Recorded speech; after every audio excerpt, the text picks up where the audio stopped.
What's poppin', my people? My name is Carl. What up, yos? My name is Max. Thank you so much for hanging out with us this week. Episode 43 of Hold Us Accountable. Mason, missing Seamus Johnson once again.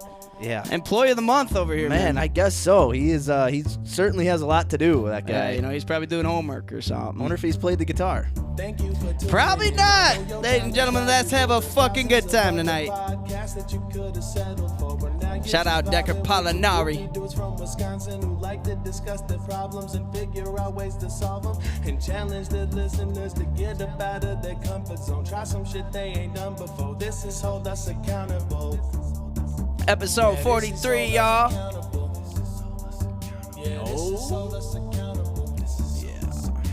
Yeah, I'm nice and comfy in the middle. Yeah, there you go. That's what happens when you miss 2 episodes. Yeah, you got demoted real quick. Oh, yeah. He went from center man to... As Seamus would say, jeez. Ladies and gentlemen, welcome to this beautiful podcast called Hold Us Accountable. Like I said again, my name is Carl, and that is Max. Hey-o, Little less wisdom in his head these days. Huh?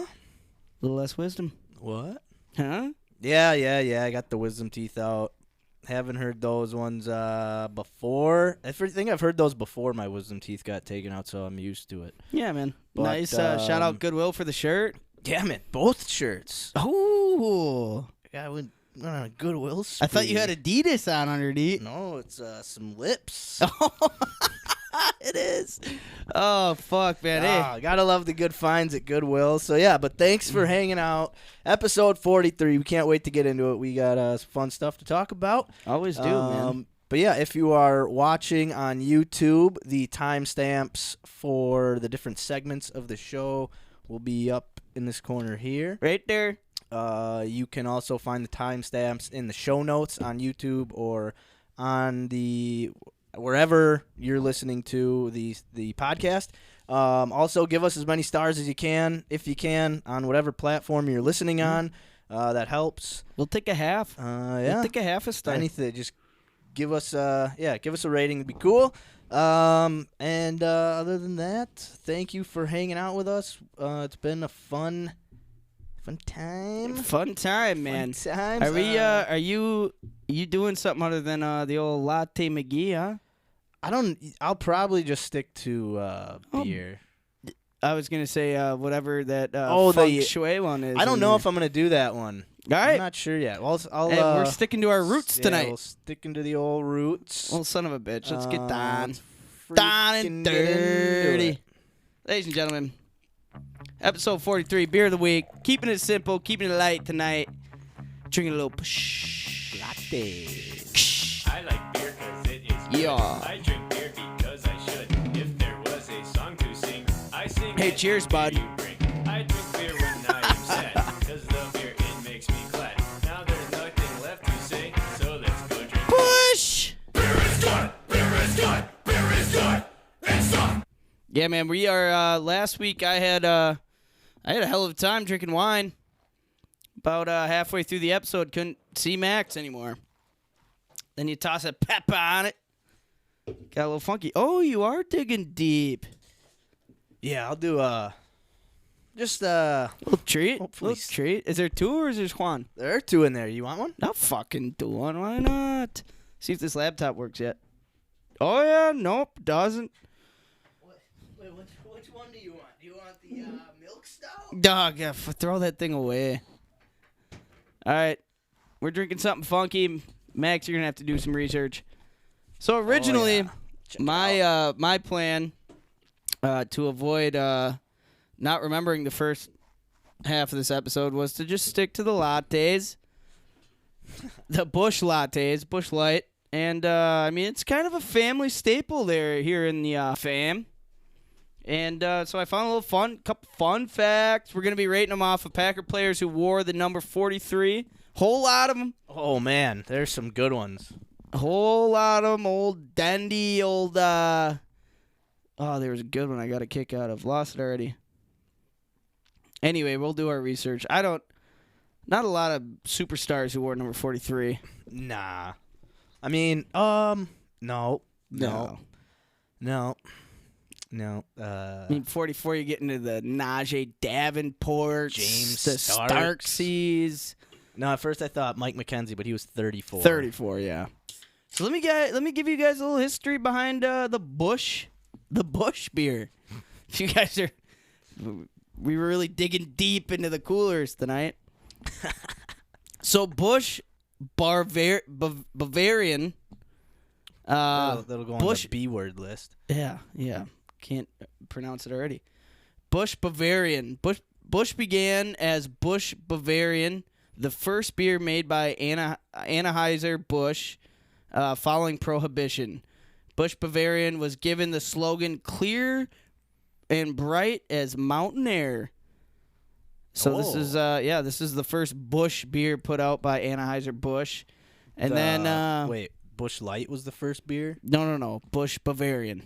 Oh, my bad. Yeah. Well, I'm not paying attention. So Sorry. that was in 1955, the first beer put out by Anheuser-Busch, and then just went on to the regular Busch, close to the 80s. What was a Bavarian? What's a Bavarian? Have you ever had a Bavarian? I don't. Here's what the can looked like. I don't think. Oh, that's a I know, it looks badass can. I want one of those. I don't think it ever made it out of past when just the regular Busch was created. So Busch beer in 1979, after nearly a quarter century, Busch Bavarian became just Busch beer.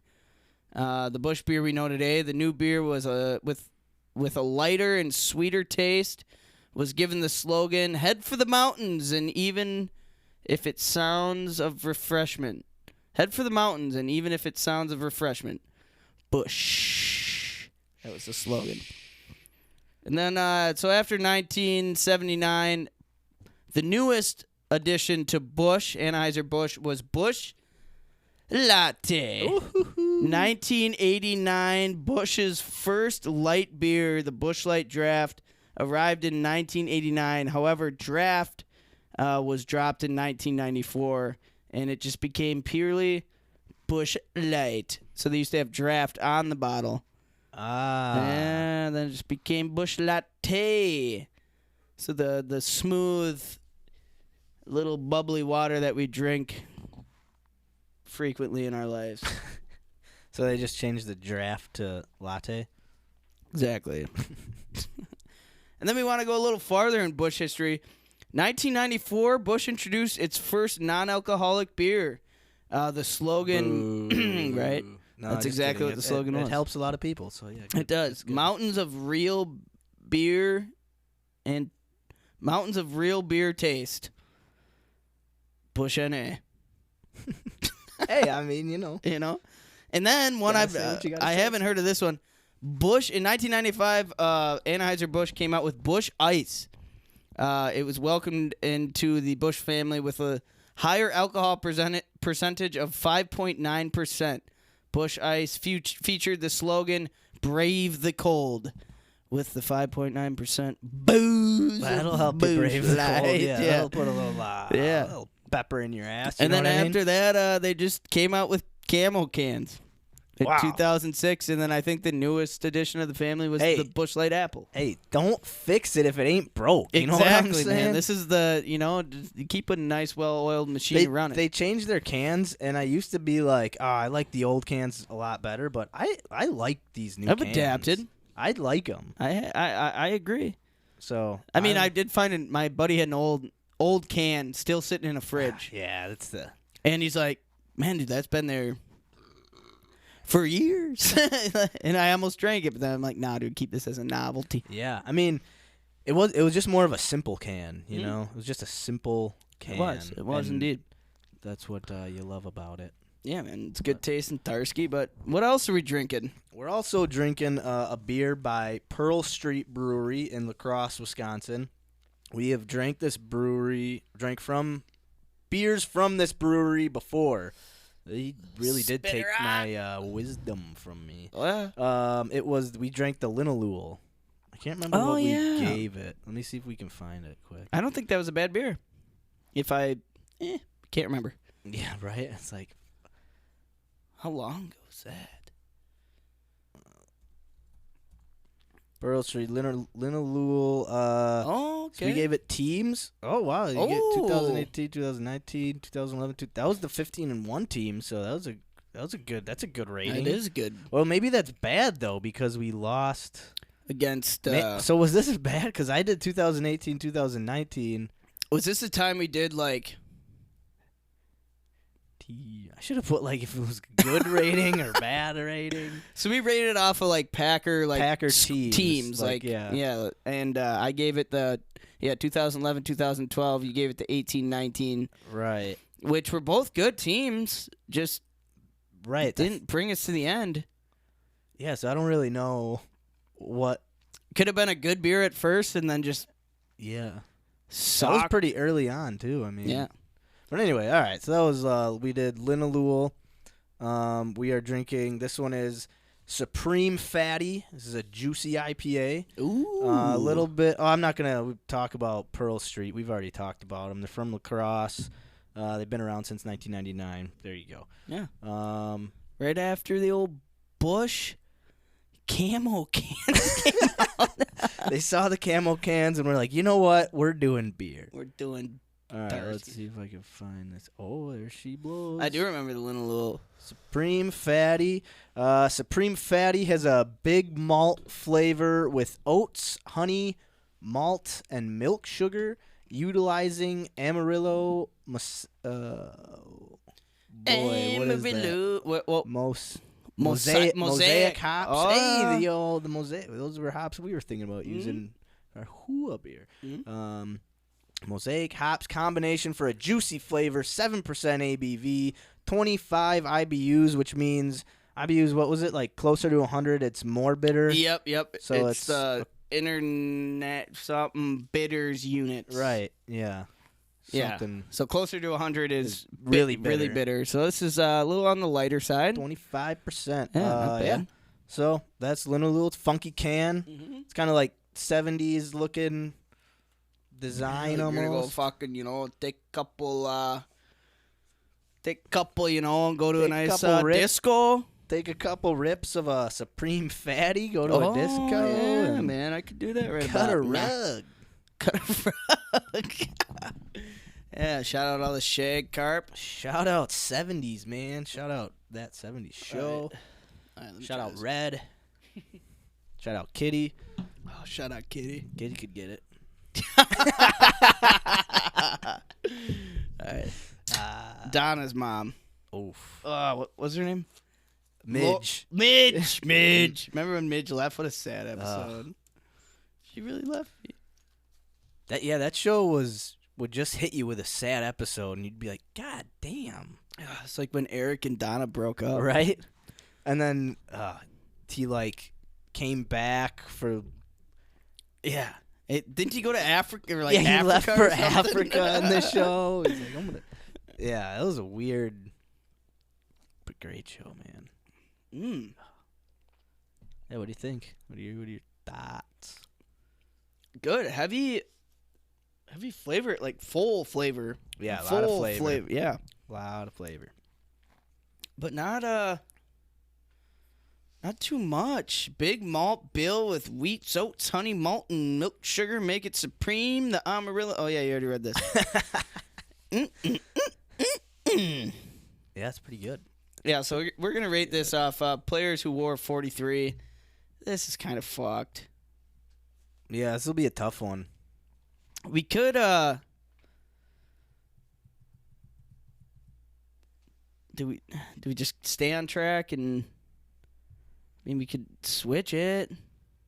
I mean, we don't have. I don't know. I think it was maybe we should save that for when we're at an episode like the 80s or something. Yeah. Or a good number. 70s linemen. Just wait until we're at that stage. Teens too, or we're past that. But yeah, I mean, if we make it to the hundreds, we can circle back to the teens. See, it'd be a good best Packers overtime game. Ooh, That's a toughie. that is a tough one, man. There's been a lot. Maybe do a little Obviously. research. We could, we could look into it quick. Fuck it. All right, so we're going to switch it up. We're going to rate this off the best Packer overtime games that we have been fortunate enough to be a part of, watch. Okay, this is Bleacher Report's top 4.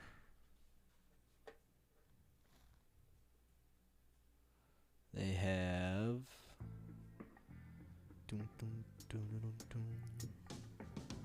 Where's number 4? Oh, right here. San Francisco at Green Bay, October 14th, 1996. The Packers were down 17-6 at halftime. Chris Jackie had other plans. He kicked a team record 5 field goals. If you couple that with Don Beebe's 200-yard receiving game, there was no way they could lose. At the end of regulation, the game was tied 20-20. 49ers won the coin toss. Obviously could have won because at that time it was sudden death. But they couldn't get a first down, had to punt. Green Bay drove 21 yards to set up Jackie for an overtime record 53-yard kick, which he made. Oh, wow. So that game he Wonder if that's still a record. Won the game on the longest overtime kick. Crazy. It is. Cool. Then we got Game 3 is Minnesota at Green Bay, November 6, 2000. Mitch Berger was primed to win the game with only 7 seconds left in regulation when the Packers called a timeout, icing the kicker. He missed the kick. Know a little something about that from this past weekend. Yeah. Sending the game into overtime. Green Bay won the coin toss and completed a 21-yard pass, setting up one of the most unforgettable plays in Packer history. Oh yeah, this is the big play. Quarterback Brett Favre laid it on the line in a pass to wide receiver Antonio Freeman. Yeah, that's the famous cat. I didn't know that that was an over. I didn't know that was an overtime. Chris Dishman from the Vikings knocked the football into Freeman, who was flat on his back. Freeman proceeded to get up and run in for a 43-yard touchdown, winning the game 26-20. Dude, I remember waking up because I was in school, so I was pretty young. Or I was in grades. I think I was 11. So, whatever grade that is. Anyway, I remember going to bed and being like, we lost, man. Like, we're going to lose. And then I woke up and watching the highlights. It was one of the first games where I was like, my team did it. Like, my team actually pulled out something where I just... And the most historic catches. You were 11? I was 3. Oh, yeah, in 2000, yeah. Son of a... Yeah, I don't remember it. Yeah, I just remember, like, waking up and my dad was like, we won. Packers won. And he's like, you got to watch the play. Oh, man. I was like, what? Oh, my God. Hey, yeah, this next game, too... was a hell of a... I do remember this game. Yeah, this one, Seattle at Green Bay, January 4th, 2004. This was the wild card playoff game. Packers up 13-6 at halftime. Everything was looking good. Seahawks running back they had Sean Alexander at the time. He had 3 touchdowns against the team, or on the game, whatever.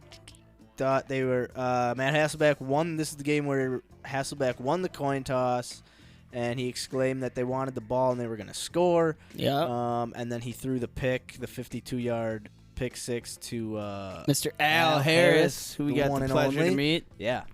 Awesome, dude. Oh, man. Game 1, Green Bay at Denver, October 29th, 2007.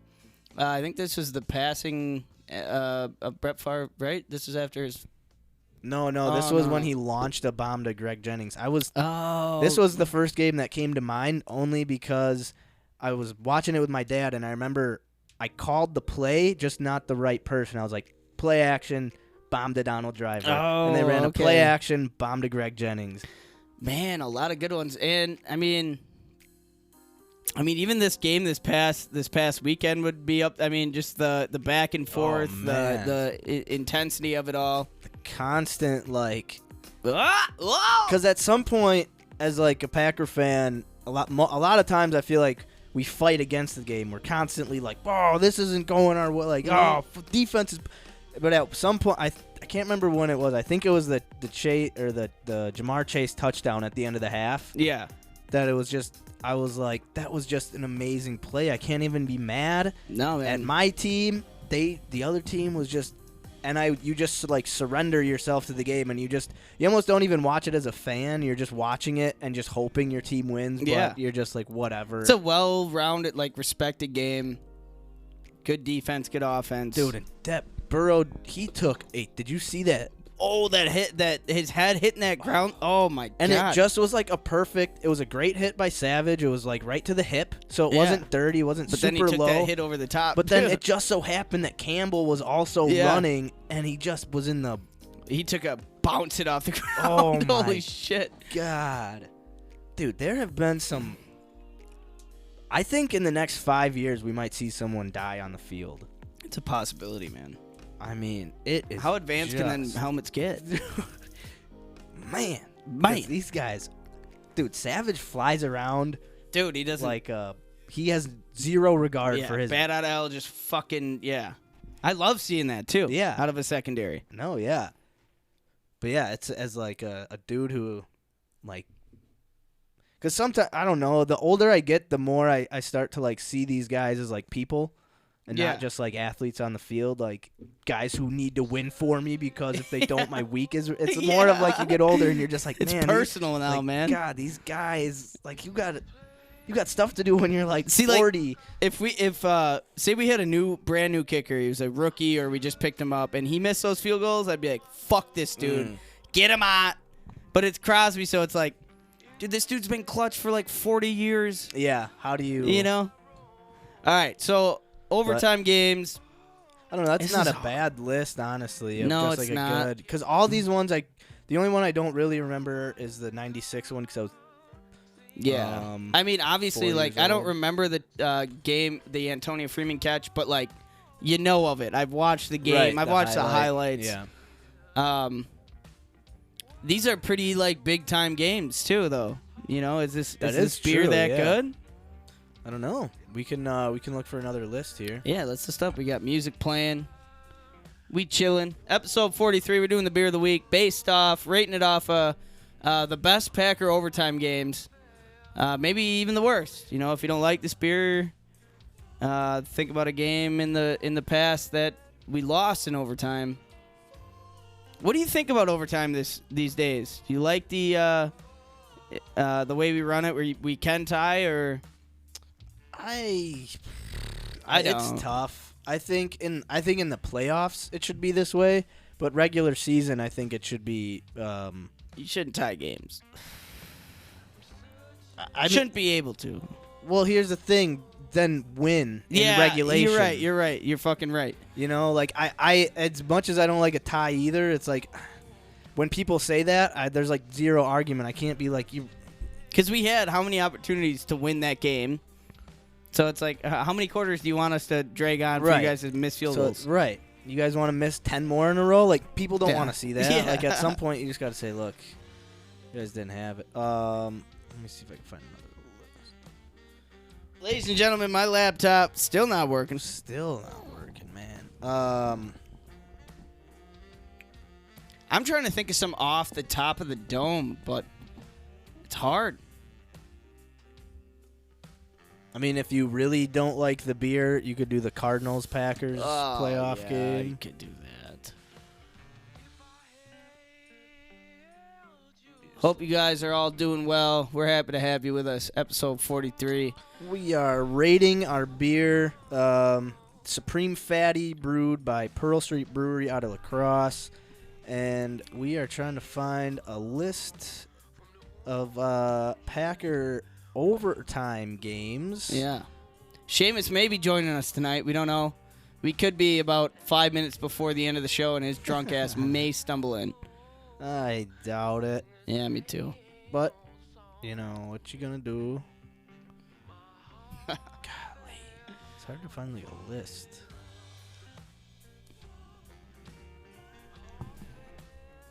Maybe, I don't know. Yeah, it's a tough one, too. This is about as tough as the number 43. I don't think it's too. No, because I like the beer. So. I do like the beer. It is a good beer. Were there any overtime games last year?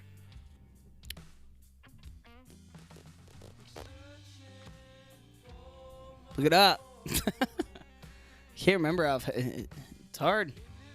The Packers overtime monkey. What That's about from that? 2016. With missing 5 years of games. True. Packers schedule. All right, let's do this. Packer. No.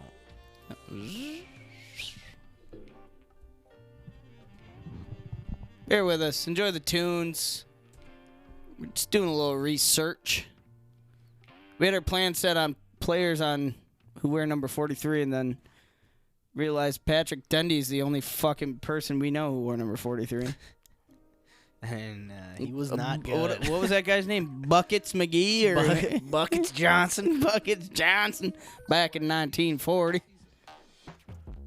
I mean, the overtime games that we tied that one year against the Vikings. Yep. And we had Scott Tolzien in there. Oh, Tolzien. That was we were hunting that weekend. Oh, I do remember. Yeah, I do remember that. So you could be like, I don't know, this is a tie, man.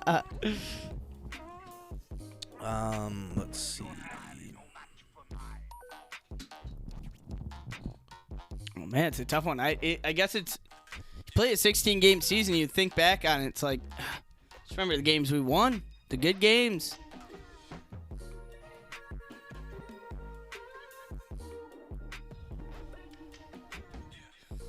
Man, but this, I mean, how electric this NFL season has been. The overtime games, the last-minute kicks, even this Monday Night Football game. Everything has just been that one. I remember last night I was sitting there and I watched it all the way through, and then the Colts kicker missed the field goal to win the game. They went into overtime. I'm like, I gotta go to bed, dude. I can't drag it on no longer. It's been a fun NFL season. The Packers traveled to Japan. Team's Whoa. first trip overseas in its 80-year history. They defeated the Kansas City Chiefs 27-24 in overtime. God damn, that might have been the last time we ever played overseas. Might have been. That was in 1998. Because we haven't played out of the country, we haven't played a single game in London. No. We might. We will, though. Eventually. It wasn't. I think it was like 2024 or something. They said was our year. All right. Hopefully, we'll just be playing in Canada. Was what something I read that. You remember that Canada game we played against the Raiders? How shit that was. That field. They played on 100-yard field or like 80-yard field. They played on a Canadian Football League field. Field goals, I'm pretty sure, in front of the end zone. Or did they move them back? Because I think in Canada they play with them in front.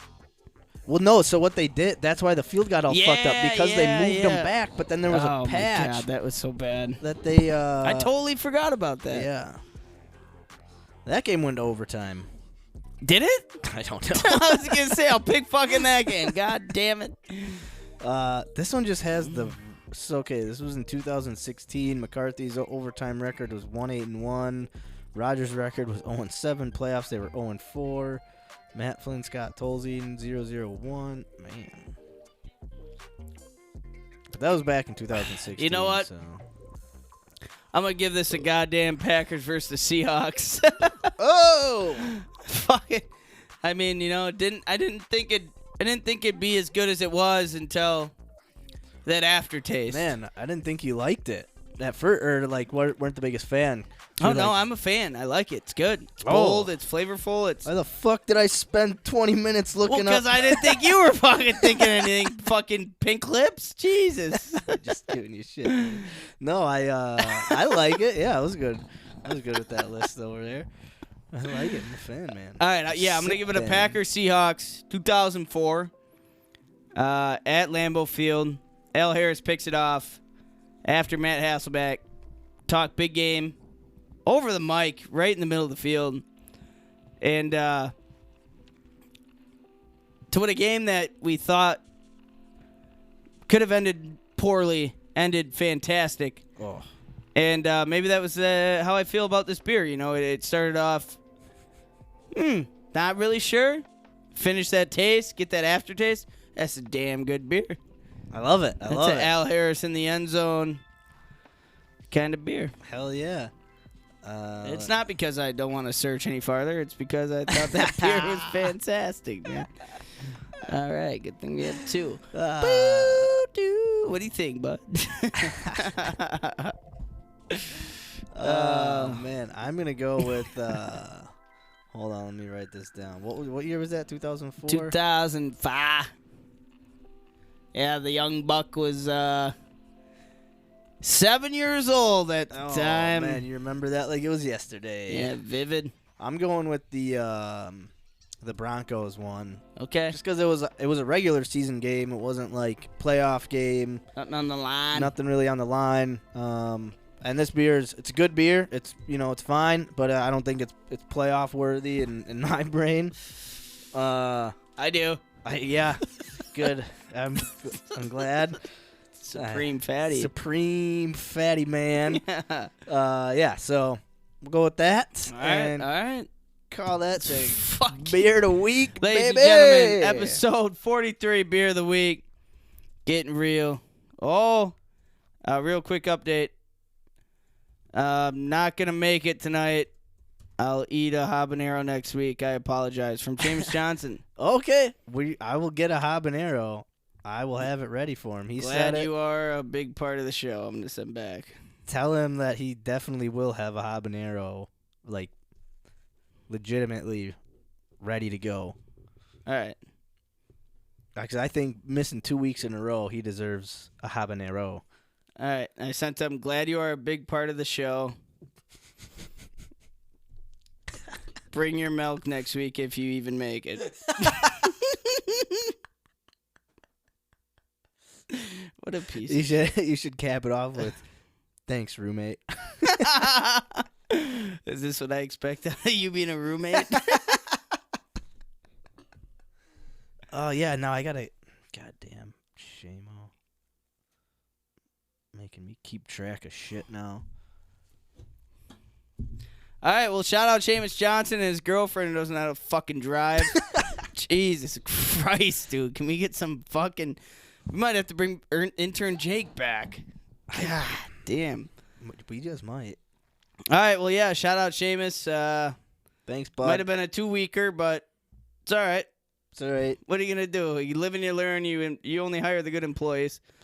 I don't think he's learning much is the problem. No, I think we learned how to hire the good employees, and Seamus might not be one of them. Empty Whoa, seat that- again in the stew. Man, we didn't learn. No, we didn't learn shit. Episode 43, beer of the week. Shout out Seamus Johnson, you piece of shit. We'll just drink beer. Yep. Yeah. Yeah. Episode 43 is a weekly challenge update. All right. Weekly so we have to get the Skinny Buddha tattoos, and we are gonna be doing that on Thursday of yep. this week, which is what we said Yeah, on it the is, show yep. last week. So yeah, we gotta wait till we get some money in the bank, and Money then, in the bank, like, and then we can get that ank. You know what I'm saying? Yeah, gotta Get get that money in the ank. bank, and then get that ank. You know what I'm saying? Yeah. You know what I'm saying? Hey, we're gonna toss our ank in the ank machine and get some. This could be bad, dude. Yeah. So yeah, What is like what are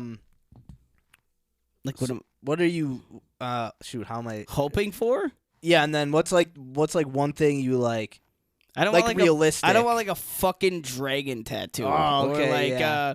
like Yeah. a weird flamey like fucking and not flamey as in some people take like literal flames, Yeah, like- literally flames. yeah, I want like I hope for something like goofy, like I hope it's something goofy, like like a dog taking a shit or something other than like a fucking dragon flying through the sky. I don't know I tried calling them yesterday to see what they got in their what machine. well, yeah, that we'll just ask them about. Yeah, kinda. What's in your machine? We don't fucking know, Yeah, man. That's been up. You want to do that? You wait. Hey, Hey, Steve, come over here. Hey, Steve, this motherfucker. That Do you remember what you put in that machine? Weren't you all fucked up that one night? You were fucked, weren't you? Hey, dude, that's probably exactly you what were it just is. coming off a bender, dude. Dude, there's got to be like 17 dicks in that machine, man. And there's about 20 tattoos in that machine. Yeah, so we're good. That's my... Yeah, my biggest fear would be... Yeah, like a smiley face or something. Like, I don't know. Like, just okay, so... We haven't determined where you have to get it. So, like, if you get a bad tattoo, like, that fucker's going on the bottom of my foot or my ass cheek. Yeah, yeah. If it's dumb, it's just gonna go on my ass. But possibly, it could be cool. It could be. That's the fun part. Maybe there was one guy who was like, God, come on, guys. Like, put, like, a monkey smoking a joint in there or there's something, one cool dude. Yeah. What? Yeah, so what would be, like, a... Cool? Like, something you'd be like, oh, bitchin'.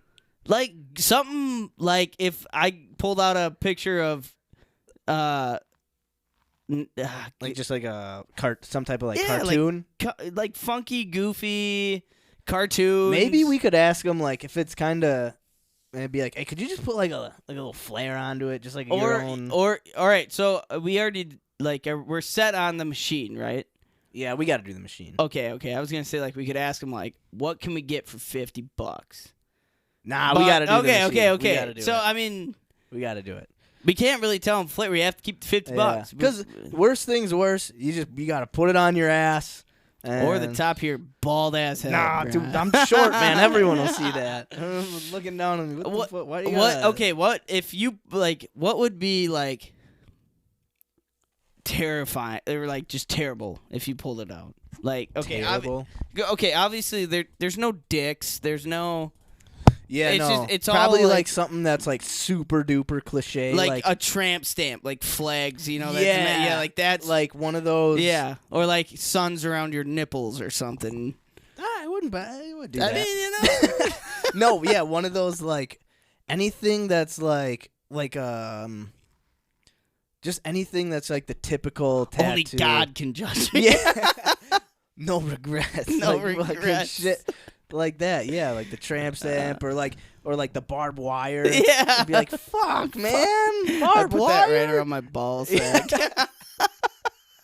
That shit off limits. Why? I don't know, man. It's the first thing I thought about.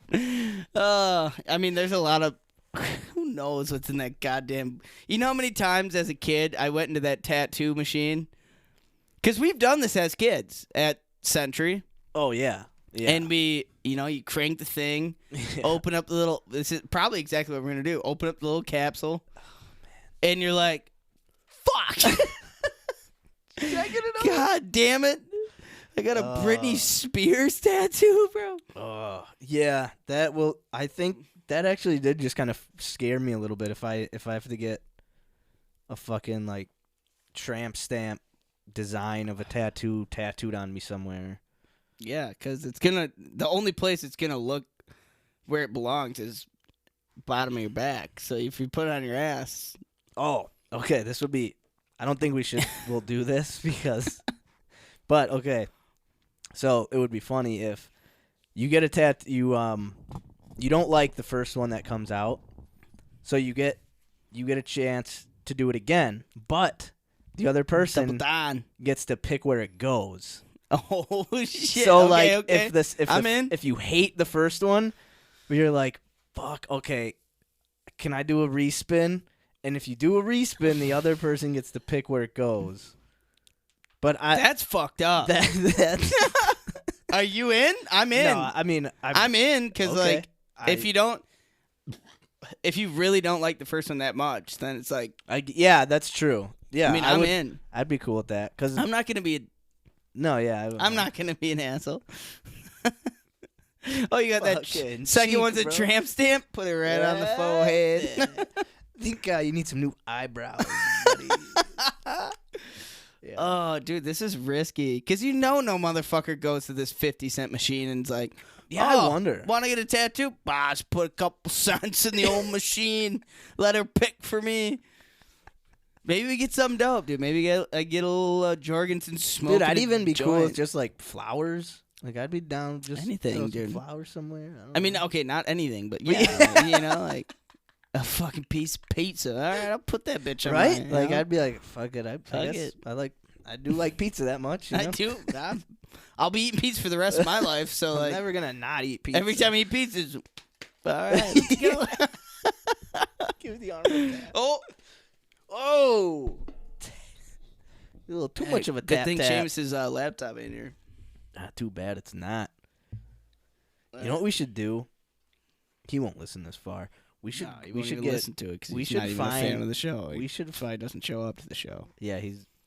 This is why we should do We this. hired a fucking We should steward. find a laptop that looks almost like identical to it. Put a broken screen. Yeah, so then next time we're recording and he's like, "Oh, I got to go to the bathroom." We switch him out, and then you'd be like, "Oh, like right as he's Shit, walking in, like shit. spill a beer all over it," and he'd just I'm be done. oh, because he's just got that like old school. We could just looking- use this. No, he wouldn't. He would know, because his is big. He's got a. He's got a big, bulky, like 2008 working in We an just got to office go laptop. to I just got to go back to Goodwill. Imagine they got one there. All right, we're gonna have to. We got to play a prank on Seamus, like a good one. Yeah, I think that. because there's no. Yeah, he's not gonna listen this far into the show. No. All right, so if anybody's trying to be guest host on the show, Yeah. you know, we do have an open spot open. Or Probably every other week. Seamus is usually at the bar, so Yeah, and honestly, just show up and we'll probably pick you over Seamus anyway. yeah, man, no big deal at all. Shout out you, Dick Big. You'll get your name up on a screen for tens of people to see. It'll be Tens of 15s of people to see. Showbiz.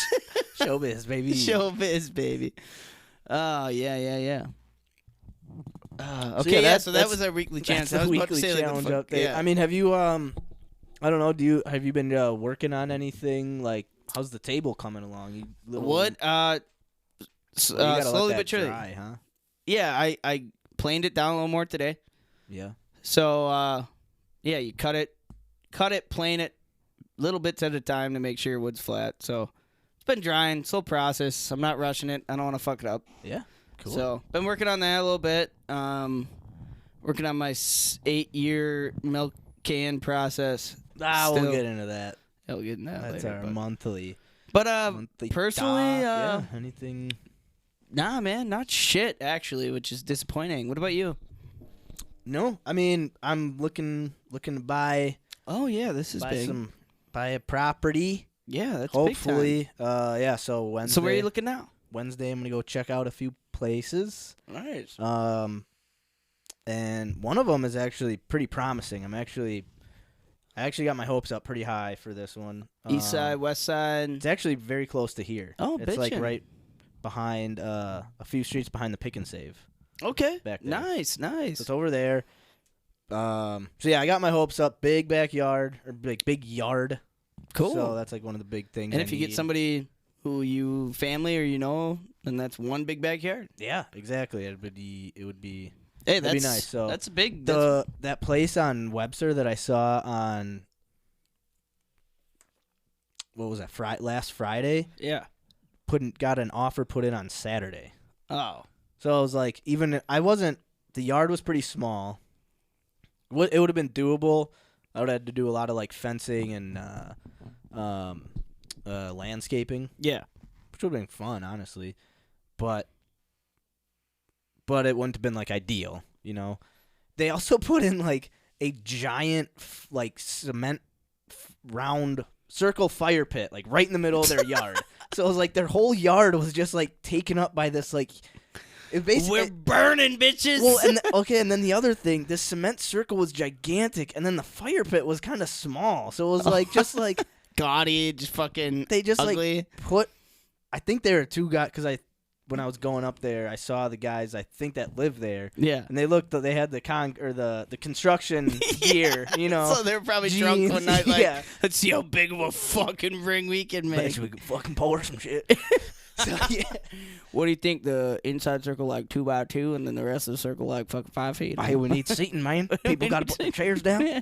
We need a place to put up rears. Yeah, so it's like, man, like I'm just gonna dig this up if I. And that's just probably in the ground. Yeah. So I was like, fuck. So yeah, that So this place over by Pick and Save, nice backyard. backyard Inside looks It's, alright. yeah, the only thing that's kind of the roof is like 10 years old. And Okay. that was the problem with the other duplex that I put an offer in. The roof was old and needed to be replaced. And they didn't want to sell it to me because I was a first-time home buyer. Yeah. So they're like, well, we know the roof is kind of fucked, so we don't want to. I know a lot of roofers. Well, and I even told my realtor, I was like, I know people who can who Yeah. could help me out. That is one thing I I could, have You know, a couple of buddies doing. so we'll see. I don't yeah. know. I mean, and buying a house, especially a property, you're going to have to be sticking well, and that, koala into that bitch quite a bit. yeah. And the other thing that I'm learning about it is that, like, I got my hopes up pretty high for that one duplex, just because like I started really liking the area it was in and everything, and then like The first one, or the one that they turned me down. oh yeah. And I was like, there was like a week stretch where like there were no duplexes, new ones coming up on the market, and I was like, man, fuck, like nothing, people aren't selling. And then like a week later, it's just like 5 more come up, and you're like, okay, like Yeah, so I mean they'll pop it's over all weird. over. Yeah, and I mean, and that's the thing. That's the beauty of it is, don't jump into one right away. I mean, you'll right, and that's the hardest part. Like you find one. I mean, even like buying a car. You know, you buy a car. You're anxious to buy it. You find one that you think is perfect, and then a week later, you're like, yeah, this one's got about 100,000 miles less. right. It's way more beautiful. And oh shoot, what was I? Damn, I can't remember what I was gonna say. Exactly. Shoots my goots. No, but it's been an interesting process looking for duplexes. It's really like the whole. Oh, I remember what I was gonna say. Like you get your hopes up so high because like when you first tell someone like, okay, I want to put an offer in. Yeah. Like all of a sudden like shit starts like popping off. Right, like you Yeah. got to make calls to this mortgage people. Yep. You got to do this, and like. Your heart starts pumping. You're like, dude, is this something I really want? And then you convince yourself, like, yes, I want this. Yeah. I'm willing to put all the time and effort in. So then you're like, all right, this is going to be my place. Because you have to think about it that way. You can't, like, half-ass it. No. Especially like buying real estate. Like, I mean, yeah, I don't know. I mean, and also you're also a first time buyer. right. So the first time is going to be yeah, and then you. crazy to you. It's going to be insane. It's probably going to give you problems because it's their new problems. Right. But then everything after that, I mean, it's learning, building. All right, well, this is what I fucked up in the first place. This is what I fucked up in the second place. You know, you're only going to get better. Right. So yeah, it's been interesting, but I like it. I mean, it's been cool. Like, hell yeah. And you've been active about it. yeah, and like I said, the fun thing is just like thinking that it's not gonna turn around, and then all of a sudden, like, oh, there's 2 places I can go check out that are kind of what I'm looking for. Like, Oh yeah. cool. So that's Hell been yeah. cool. So that's been my own personal stuff, basically, Right outside on. of show shit. Outside of show shit. Um, Well, after this, let's jiggy into a little bit of just kind of our monthly, the end of our monthlies. what do you wanna trying to get out of this bag toss game or what? You Yeah. trying to, Let's do that. No. I'm playing. I mean, I'm gonna win anyway, so it's Yeah. cool. So we'll. I think beforehand, let's just kind of chat a small bit about where our monthly challenges are going and ending. Okay. We'll play bag toss, and then we can get into kind of what we're looking for, get into the charts and shit. Sure. Sound good, or Yeah, man. are you just eager to lose?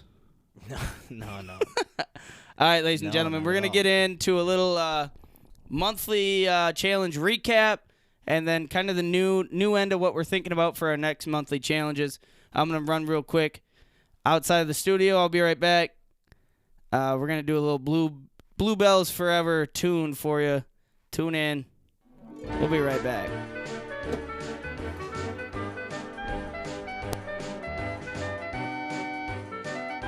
Wow.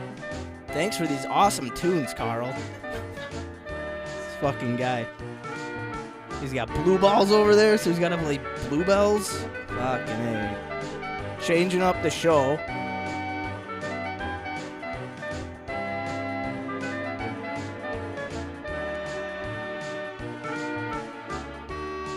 Man, this song sucks ass. Just scroll forward a little bit. A little bit. Nah, it ain't too bad. So we'll be talking monthly challenge recaps. Carl and I have been working on our monthly challenge projects and goals. There was a little bit of a mix-up, I guess, maybe, on the days. So we're getting them. And we'll update on Carl. And yeah, Carl's working on his milk can, painting the milk can. And I'm working on writing a short story. And that is what we will be talking about right now. It just ended, man. Oh, it was a quickie. Yeah, thank God. Yeah. Yep. Yeah, so, man, I think how's the milk can coming? Good, man. Good. Fresh painted coat. Fresh coat of paint. Fresh painted coat. Yeah, fresh painted coat on her. Looking actually a lot nicer than I thought. We got this new, so at work we've been pushing for a new paint gun. Do a lot of painting at work. Yeah, you need a new gun. New gun. Our last gun, a little leaky, caused a lot of runs. So this new gun we got, fuck, dude, I layered probably 4 layers of paint on this can, not jug, can. Yep. And looks great. Looking pretty. It looks great. Pretty.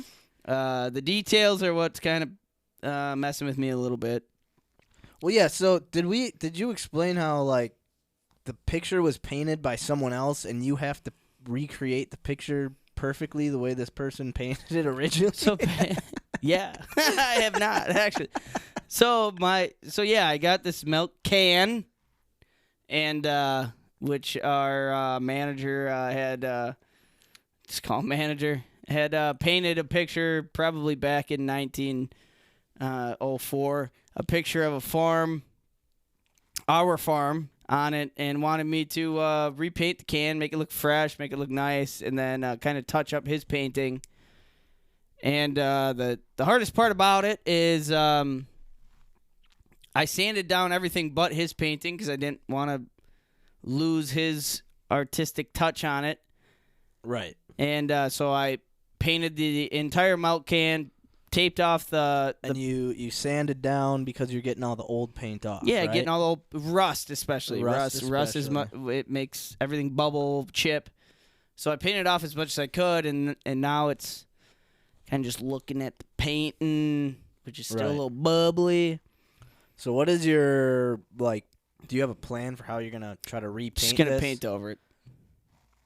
Like, so you're I'm going to just kind of, so I'll basically repaint the picture over the picture.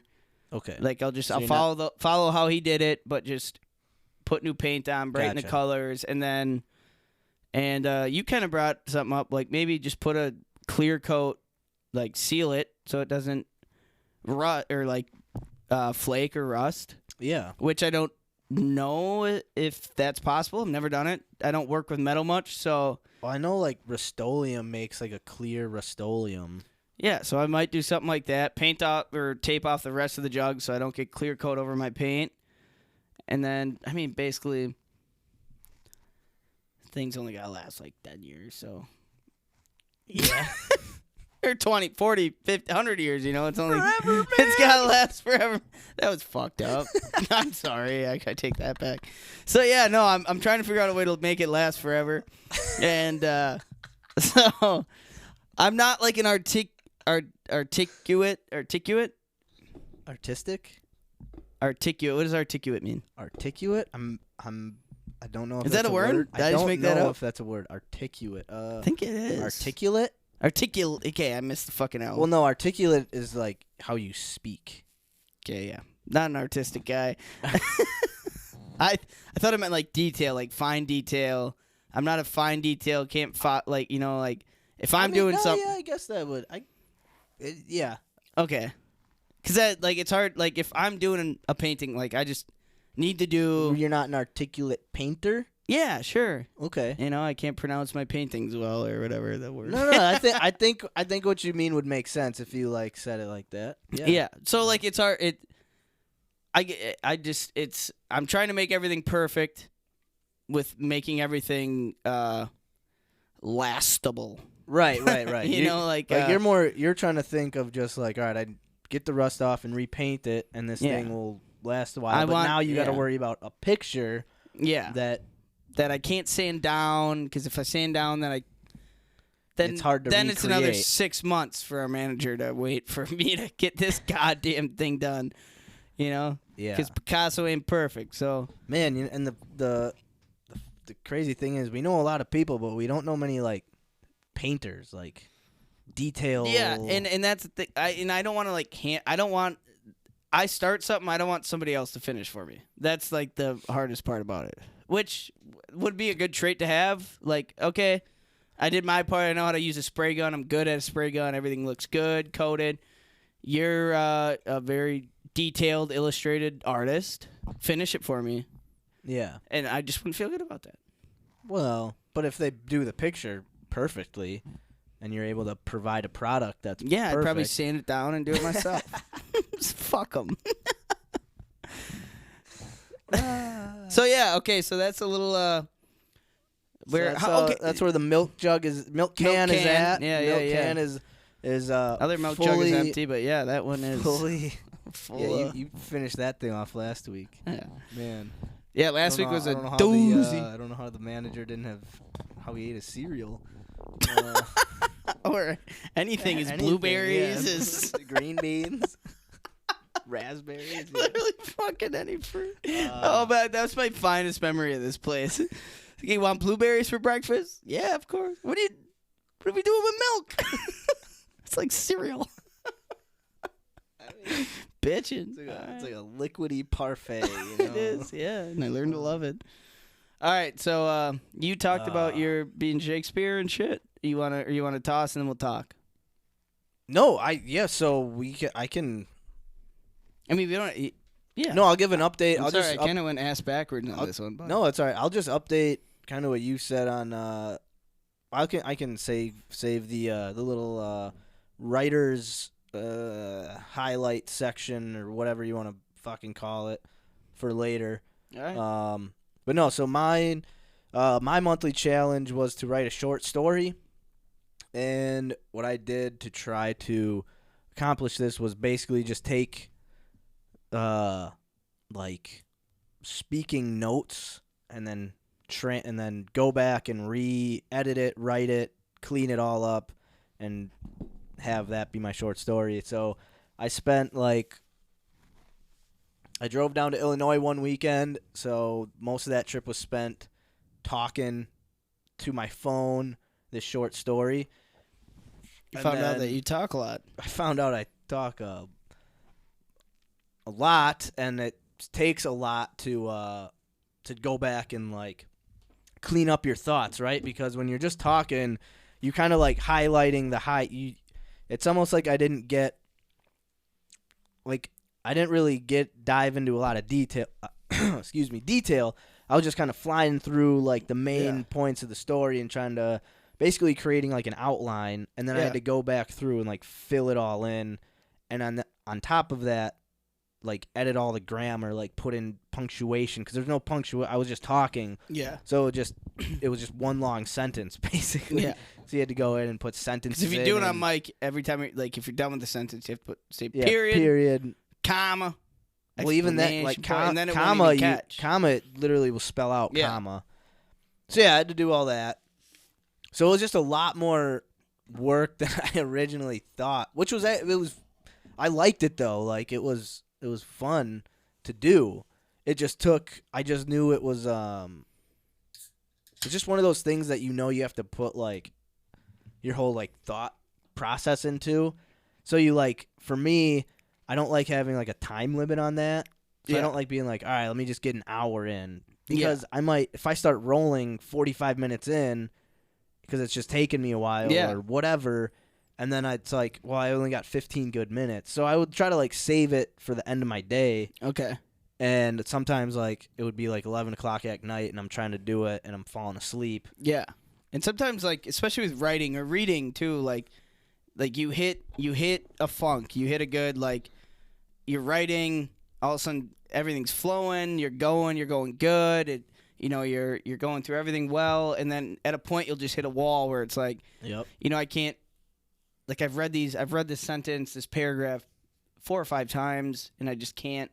And then when you start forcing it. So, like, last night, for example, sorry to kind of interrupt, but, like, I picked up a book that I had read 175 pages of and then just set it down. Okay. And so I picked it back up last night, and I read 30 pages. So I'm into it, and my whole plan, like, read all night till you fall asleep. And then I hit a point where I'm like, just kind of getting bored, and I'm reading back pages, going back, and finally I was just like, I can't read anymore. Like, I have to put it down because, like, I'm not catching any of this stuff. It's not exciting to me anymore. And so I just said, I feel like that's a big thing with writing. But, like, what is it like? That just sounds like you need to find something new to read. No, it's a good book 'cause I'm into it. But, like, for me, it's like I'm just starting to read, like, and trying to, like, get reading being, like, a mentally visual, exciting. Right. So what I'm saying is that, like, that book has tapped out that mental and visual, right? Like, when you read, like, all those things. But that's like, how I read the whole book. I know, but it sounds like you're, like, that book, you're over it. You've already got it. No, I know exactly what you're saying. But, like, for me, it's like being, like, comfortable at the time to sit and read because I don't sit. I'm not good at sitting, So, like, it's like the novelty of reading is like, fuck. It's not the story, it's the actual reading itself. Exactly. So, like, last night I found a point where, like, I got into I was back into it, and I read 30 pages straight of, like, I was into it. I was picking up everything, like, like, being visual with my book. Yeah. And then I hit a point where my brain was just like, let's sweep the floors or something, man. Like, we got to get up and be active. So, like, that's why my reading's the way it is, because, like, I gotcha. I haven't read a book since. This is the first book I've read since my senior year of high school, which is 6 years ago. Yeah, no, I mean, you know I what I haven't mean? read in a minute either. But okay, so my question I was thinking of: what is it like going back and reading your own literature, or kind of like going back and reading just you said out loud, like? Well, it's kind of fun because it's almost like a little puzzle in a way. Like, because so much of it is, like, it doesn't, like, take it perfectly, right? So it's not like I'm reading this and I'm like, oh, I thought I was super clever there. It's like, what the okay, why does it say cookie right there? What word could that have meant? Coochie? Right, like, so it's like stuff like that where you got to be like, how does... Okay, it's like a C word probably, and it fits into the sentence, Yeah. so maybe it was like...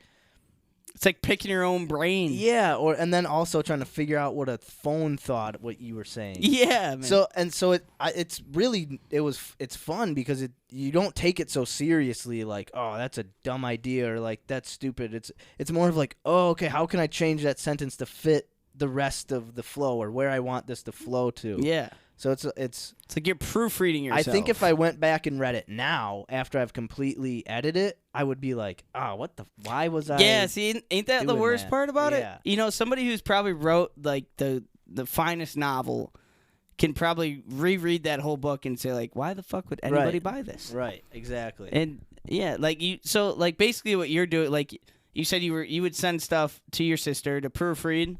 Yeah, well, I'm gonna send her the whole. Yeah. I finished it today, so I'll send it to her tomorrow. Oh, so you finished it today? I did. I finished it's like. How hard was it to make the ending? Well, so the fun thing is that it's a short story, and it's in, like, I want it to fit in with a collection of short stories. Oh, Oh, okay. So it's really not an ending. It's more of like the end of the short story is the beginning of this character's that's like dope. development. Dope. And I hope at least that's the plan, right? And so it's really fun because it's like, okay, I want this to be like a dramatic kind of end to this. So this if short you story. gave me what you wrote, how many pages would I have to read? I might be close to 20, but I'm not sure. I love your short story. Yeah, I'm not sure. Will I be able to read it? Oh yeah, definitely. Bet. When I'm done, Bet. when I get it back from my sister, and then We'll ask Grandpa who edits his covers to his stories. We'll put a fucking cover to it, cover in a back. 20 page. 20 pages. See, There's a little and something like comic that book. could Yeah. be something because a lot of people are like me with reading where it's Yeah. like, if I can finish a book front to back, 20 pages, that is fucking awesome. That'll make me want to read the next book. Hey, so I think it would be. We should try to make like a comic book. We need someone who's like an artist, right? And like we could come up with like, so if anyone's out there is listening and wants to make like a comic book or something, JT. well, I don't know. I would think about paying Yeah, you, seeing how dude. much it would cost to get like a 20-page short story turned into. We'll just fucking sit back, have a couple vitamins. We won't even record an episode. We'll just sit here behind the mics and just tell a story. And we'll have someone. Like in court when they they sketch everything. Yeah. All right. Yeah. Damn, that'd be dope. That'd be fun. Do you have a name? Do you have a name to your? No, that's you don't actually. have. You don't have to put it out there. Have you even thought about it? No, I haven't, honestly. I probably should. Well, that'll be something I got to think about. But, And just so everybody knows, Seamus feels bad for missing the episode. Well, he should. Well, what a scrub. well, he'll really feel bad next week when he's shitting and When he's probably at the vomiting bar, not at the habanero. show, and we gotta find somebody else to fill in for him. Yeah, he should feel bad at that point. I wonder how his guitar. Hey, Seamo, how's your guitar song coming? What were you singing? Like, Oh yeah, fucking Grace Has a Thong. What is that song Grace called? Is gone? Yeah, cool, Wow, thanks, man. awesome. Glad Hey, you I'm brought glad. your- Yeah, thanks. glad he could be a part of the show for Really- 2 days. Really helped out a lot. Yeah, man. Shout out. Really tried to hold you accountable, Yeah, but you'd rather Max is just writing books, and I'm just painting milk cans, and you're just writing, boozing. painting, and you're boozing, man. feel good about yourself. Better graduate college, you piece of shit. All right, we're gonna move on, man. Me and Max are gonna play probably the last game of bag toss because I'm about to win. So Well, we'll see. I'm 6 points, so we're playing to 61. You gotta win by 2. I'm up 55-25, so we'll see. I don't know. I haven't really been feeling. Last week I broke out a little bit. ain't feeling baggy. It was a week. Baggy I was take. in a 1 week slump. You know what I mean? So you want to do we'll toss opposites of each other so we can both have a mic. Oh no! Fuck that. We can't do that. Dumb idea. Right? I was just saying since our Yeah, because then you can't great- technically like block each other. yeah. or So I guess we'll whatever. stay on the same. Maybe we'll put the mic in the middle. We could just stand. Yeah, we could just stand on one side.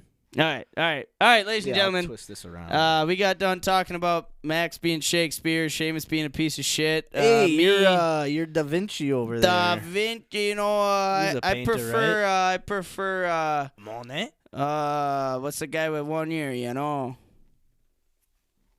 Guy got his Oh, fucking Picasso. Picasso. I was gonna say Leonardo DiCaprio. He's an actor. All right, ladies and gentlemen, that was a little bit of a brief monthly challenge update. Monthly and weekly challenge. We're gonna mosey on down to Bag Toss Town. Shout out, Seamus. Hey, Seamo. I hope you're having fun at the bar. You. Oh man. Yeah, how bad is that? God, was that the last one I played? Yeah. Yeah, we're gonna play Blues Breaks by Phil. Yeah. Thank Ladies you. and gentlemen, Here we go. we gonna play a little bag toss for y'all. Episode 43. Maximilian is down. I'm about to stomp his ass into the ground. This is that big test sound, motherfucker. Ooh. Carl's a clown. Carl's a clown. Seamus ain't nowhere around. Episode 43, motherfucker. Ooh. All right, episode 43, bag toss. Here we go. Kärel is eating sandwiches like I'm about to eat these points. I'm up 55 to 25, playing to 61. I'll start it off. Baldy goes for the toss on the board, right over the A. Look at me. Bounced it in.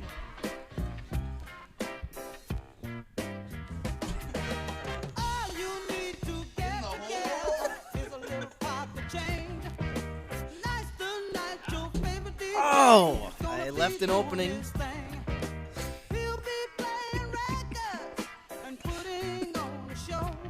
Oh, I got 1 point out of that. I made one in the hole. So you get 3 for the hole. You got 3 on the board. So yeah.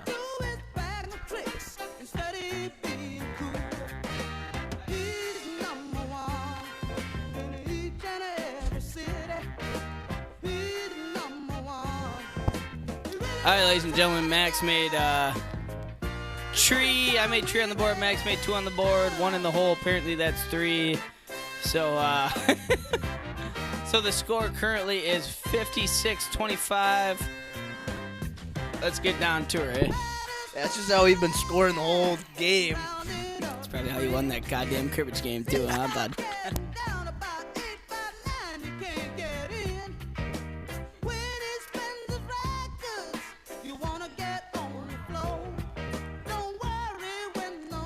15-2, 15-6, 15-10. Maximilian shoots. Fucking.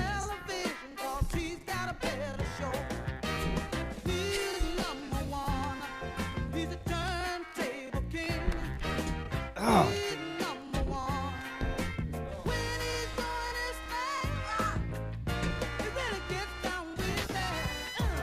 All right, so Carl got 2 points. You got 2 points. 2 points for in the hole.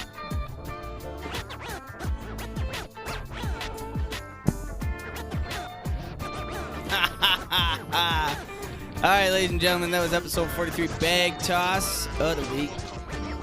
Once again, I am up. Keep your mind on your mask. What's the score? Form a classic, it's drastic. Max down 28-56. Max is up. I'm up 56 to 28. Yep. Let Carl get 3 more points. Got to keep things close. Got to keep people coming back. Yeah, I guess. You know, we'll get back. Don't call it a comeback, I'll ladies and gentlemen. spot you like, I'll give you to 35 before I really start to turn it on. Sounds good. 35 and alive, ladies and gentlemen. This is episode 43, bag toss of the week. All right, Maximilian, what we getting down to, huh? Man. All right. Let's get into it. Let's talk. Let's see. We talked. We did. We got to roll some dice, man. Oh, You yeah, got to man. roll the dice, dude. You're up. Nice. You are up. All right, so did we talk? Yeah, we already talked tattoos. Yeah, we talked about the Skinny Buddha tattoos. We'll be getting that on Thursday. And I called them. Oh yeah, I was gonna say this, and then we started talking about the what we wouldn't want to find in there. But anyway, So wait, did you ask him that? no, I called them like 4 times and they never answered. Because I was gonna ask them about the what their like walk-in hours are. I already have like a $100 deposit down there.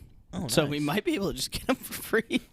I was supposed to get a tattoo there a long time ago, and I never Well, yeah, I mean, did. if that's the case, then I'll just pay We'll you. just get 'em. Yeah. So we'll just show up and see what we can do. Yeah. So you're rolling dice, man. Let's All right, see man. what we got for this week. All right, let's do it. First dice. 3. Column 3. All right, so we are either going to find an event or festival to go to. We're either going to cook something new, come up with at least one new weekly challenge for the weekly challenge grid, start planning a HUA trip, potluck party at the stew, or the crew goes to the theater. Should we make this? Maybe we look up the Meyer Theater and what kind of plays. Yeah. A little bigger than the actual theater. Yeah, we'll do the crew goes to the Meyer Theater. Meyer Theater. All right. Fancy. All right, Let's ladies and gentlemen, here see. goes. 6. Ah, looks like we're going to the Meyer Theater. We're going to the theater. All right. While we're on this topic, let me just see. Yeah, pull up the Meyer. Let's see what they got rolling. Some fancy mother. I hope it's wicked. Might be actually. Cats. We got Hamlet. Jane Hamilton. Lynch and that's canceled. We got Lean Morgan. We got Deuce Wildy, the Dueling Pianos. The Dueling Pianos. What, do Our they shoot at each other? virtual How do shows, board of directors, event Draw? event listing. Here we go. There, now we're talking. All right. We got the George Winston is canceled. We got Home Free Dive Bar Saints World Tour. We have Kathleen Madigan. Who you have any ranch? Do you have any ranch? We got the Jake and Tanner Experience. Oh, that's the radio show, right? Yep. And then we have Warren Miller's Winter Starts Now show. We got Oak Ridge Boys. Songs of John Prine. Oh. Herman's Hermit starring Peter Noon. The Frontmen of Country. Eagle Mania, the world's greatest tribute to the Eagles. And this all dives deep into November. Yeah. So, yeah, man, we got a bunch of good shows coming up. Hey, Whitney Cummings. Whitney Cummings. In November 19th. Do you, yeah. mean, who's she? She's like she's like a comedian, podcaster. Okay. She used cute. She used to do the roast, all those roasts. She Mm. used to be on like the roast shows and all that shit. She probably still is. I don't know. One funny mother. Steve-O! What? Oh, yeah, I forgot he's... January. Ooh, Steely Dan? Steely Dan. The Ultimate Fleetwood Mac tribute. Oh, man, Steve would be dope. I mean, It's not much of a weekly. Like, do we just look at what's in the week? Or do we say, fuck it? We could do either way. We could say, all right, let's pick something to go to, or let's go to something this week. Okay, so what would be this week? We've got the Dueling Pianos, it looks like. Let me pull up a calendar. Oh, shoots. It is October 12th right now. They're the 15th. Yeah, so let's see. The Dueling 16th. Pianos is the 16th. I mean, Leanne Morgan, the Big Panty Tour. it's a big panty tour. That Is she a sounds comedian? exciting. Is she a comedian? More info. Leanne Morgan's originally scheduled Friday, August 28th, 2020 concert at the Meyer Theater is now Friday the 15th. Leanne's style of comedy combines the southern charm and hilarious storytelling about her own life, an act that keeps them coming back for more. As a stay-at-home mother of 3 with a husband, people are always accusing her of spying and on them because she seems to be living the same life they do. The fact that everyone can relate to her comedy has made her a hit, even among the strangest of audiences. Interesting. Might have to do some research before I go to the big panty tour. Well, here's the thing. Her ticket is $35. Steve-O's ticket is $35. I would. If I'm spending money, I'd like to see Steve-O. Steve-O sounds more entertaining to me because that is the guy I know. So how about this? We watch a couple big panty tour. Be careful where you type that in at, and we'll. I'd like to see Steve-O. Yeah, I mean, I would have seen the Jane Lynch and Kate Flannery because those I do recognize. oh yeah, Kate Flannery. That looks like the woman from The Office. Yeah, and then she's the one Jane from Lynch is funny. Funny. Yeah, she's Yeah. funny. So you want to just say fuck it and do Steve-O? Oak Ridge Boys? What's the Oak Ridge Boys? Where was that? That was Oak Ridge. Oh yeah, right there. Elvira. All right, a little too much money for my pockets. How much is this one? Look at that guy. $59. Yeses. A 4-part harmonies and upbeat songs of Oak Ridge Boys have spawned dozens of country hits and number of one pop smash. Earned the Grammy Dove, CMA, and ASM award and garnered the host of our industry and fan accolades. Every time they step before an audience, the Oak brings 4 decades of charted singles and 50 years of tradition. The stage show is widely acknowledged as among as the most exciting anywhere, and each remains an enthusiastic about the process they have ever been. Read that like shit, but yeah, Steve-O sounds great. Look at that. Look at these guys. I know, dude. That Who guy's the beard blends in with his shirt. What interesting group of Folk. old men. So yeah, we We're gonna have to. I think we should just have to have. ponder. We gotta have something picked out by next. All right. I mean, this one's $20. Warren Miller's Winter Starts Now. Not ready for winter, so. Billy Bryan and Herman's Hermit. Band. Starring Peter Noon. Shouldn't it star Herman? I mean, I'm always down for the Eagles, too. Yeah, Eagle Mania. Plenty of room at the Hotel California. Any time of year. Man, this is Steve-O seems right. I'm surprised the Meyer hasn't. Pay $75, we'll meet the fucker. I'm surprised the Meyer isn't shut down. Let's see Steve-O's link. Let's see what it says about this guy. Oh, man. Never heard of him. For adult audiences only, Jackass star, stand-up comedian, the New York Times bestseller author, Steve-O is bringing the Bucket List Tour to the Meyer Theater on Saturday, January 22nd, 2022 at 7 p.m. Every idea on Steve-O's bucket list was all so ill-advised, he never expected to go through them and expect to go through with any of them until it was time to prepare for this tour.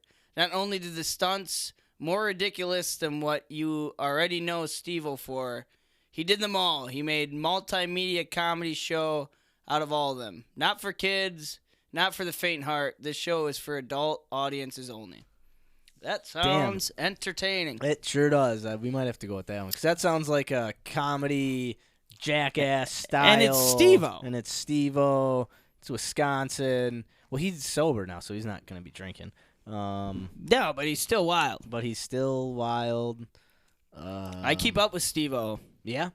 Yeah, and he's still doing crazy shit. Yeah, he's got a podcast out. Yeah. He has a podcast out. He's doing well and he's still doing crazy ass shit. Cool. And the Bucket List Tour, I've watched a few clips on. Looks fun. Yeah? Looks like a good time. I mean, I say we try to do this. You can only imagine the crowd. Oh. Yeah. Well, there would be people like our age, so it would be... All right. All right. I think we know what we're doing. Let's do the Steve-O tour, man. All right, we're doing the Steve-O the Bucket List Tour. Awesome. Cool. Put it down. Throwing it down on the weekly challenge update here. So that was one we will complete in January, but we got it picked out. Do. So next week, the goal is we'll have new tattoos. Yeah, man. Fucking Jesus. Skinny booty shot hot. Skinny booty shot out. Gumball machine. And so this weekly challenge is for a couple months up the road. Do you want to do maybe a park cleanup in place. Maybe some volunteering or park cleanup to kind of make up the space. And then we can pick weekly challenges up until this. Yeah. Yeah. So do sorry, I couldn't remember the name of his fucking tour. Bucket list tour. Yeah, I got it now. Thank you. Yeah, I'm sure we can do that. All right, let's do a park cleanup. We'll do. Should we do it? Try to do it Sunday before the game. Sounds good. What time's the game? I think it's a noon game this week. Perfect. So we'll just try to get up and Yeah, no, I'm get her down. done. We will think about parks throughout the rest of this episode. Yeah. If we don't figure it out, it will be posted on our Twitter. It'll be posted on our Facebook. Yeah, we got a Twitter. We have a Twitter now. Check us out on Twitter. Max is gonna be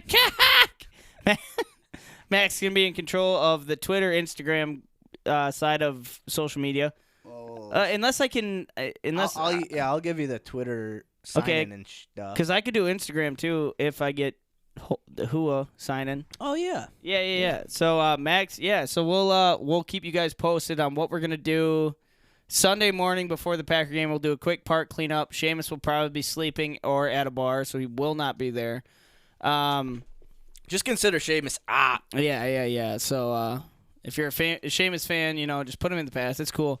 But we'll keep you guys updated, posted, and we'll figure that out. Steve-O Bucket List Tour, January 22nd. We'll be there. We'll be there live. We'll try and bring GoPro in, see as much as we can do. Probably not be able to do it live, but at least us going in, the process, us pre-gaming, doing our thing. This is cool. This is awesome. Something I wanted to see. Yeah. I didn't realize he had videos out of this bucket list tour. I'll have to check some out. Yeah, go on Facebook, follow him on Facebook. He's still doing shit every day, all the time, and so this is exciting. It'll be cool. And if we want to get spunky, man, pay $75. We can meet the fucker. That is true. If we really wanted to get, and I'm pretty sure if we gave him a whole accountable koozie or a T-shirt or something, and be like, "Hey, dude, he'd." Wild, bro. Fuck it. You guys do this too, man. Not like you, dude. Not like you. We're not jumping off shit, but all right, cool. Yeah, that's awesome. I'm excited to check this. Hell check it yeah! out. All right. So that was the weekly challenge updates. Yeah, the timestamps are going to be a little interesting this week, folks. Yeah, So we're gonna mosey on down to. We can go a couple ways. Sorry, I was getting the Twitter and Instagram account info lined up. Yeah, man. Oh yeah, no. So that was the end of shoots my goots, the dice roll. So this is me just talking out loud. Yeah, we're just gonna let Max talk to himself for a bit. Crime. This is why we need a fucking Seamo here. Yeah, all thanks, right. bud. Thanks, guy. Ruining every fucking show we do now. Hey, no excuses. Play like a champion. And So, drink like a bum. So, yeah. A.K.A. Seamo. All right. All right, moving on down. So, look, we could do mental health talk. We could do Kärel versus the dictionary. Let's do Kärel versus dictionary so I can get that off my mind. Mental health talk is always primetime talk. All right. Let's do Kärel versus the dictionary. I got a good word for you. Cool. Pumped about it, excited about it, ready to be there, ready to be square. I don't know if you're ready for this one. All right, cool. Don't blame time, it ain't bad. This is by Electric Mick. Hey. This is Kärel versus Dictionary, episode 43. I hope you guys are doing well. You guys are healthy, staying peaceful. Thanks for hanging out with us this week. Episode 43. Let's do it. K-Town versus the dictionary. What letter are we on, Max? We are on to the M words. So, magnificent, bud. Let's get down to it, hey? Learn how to spell. Yeah, I'm just trying to pull up. Here we go. Woo. Last week we were on the L words. And loquacious. Loquacious. Yeah, I almost got that one, huh? This week What did you think? L-U-Q-I-O-U-C-I-O-U-S. Oh, no, I was talking. How'd that go? I was talking the song. Loquacious. Hey, you spelled it right. Good job. Yeah, did I? I don't know. L-U motherfucking Q-I-O-C-I-O-U-S. All right, your word. Okay. This week, Carl versus the Dictionary, episode 43. Carl's on the M words. M word this week. Menagerie. What the fuck? Oof. Menagerie. Jesus fuck, dude. Do you know? I have heard of the word. The definition surprised me, but I've heard of it. Fuck. M-A-N-I.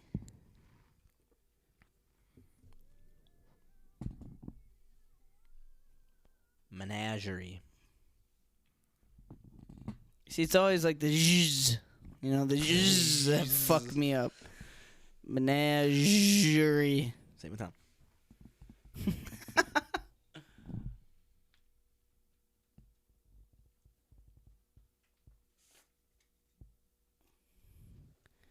M-A-N-I.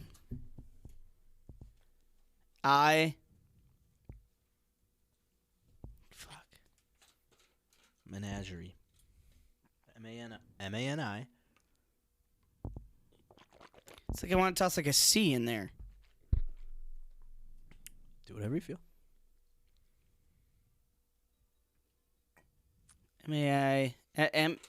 M-A-N-I.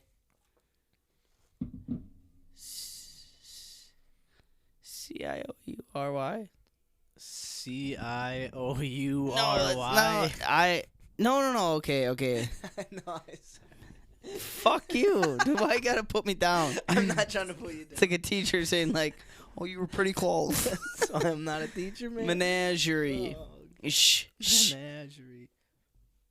Can I have the No, I can't. Can you use it in a sentence? This is the most bullshit spelling bee I've ever fucking been a part of. You wanted this. M-A-N-I-S-E-R-O-Y.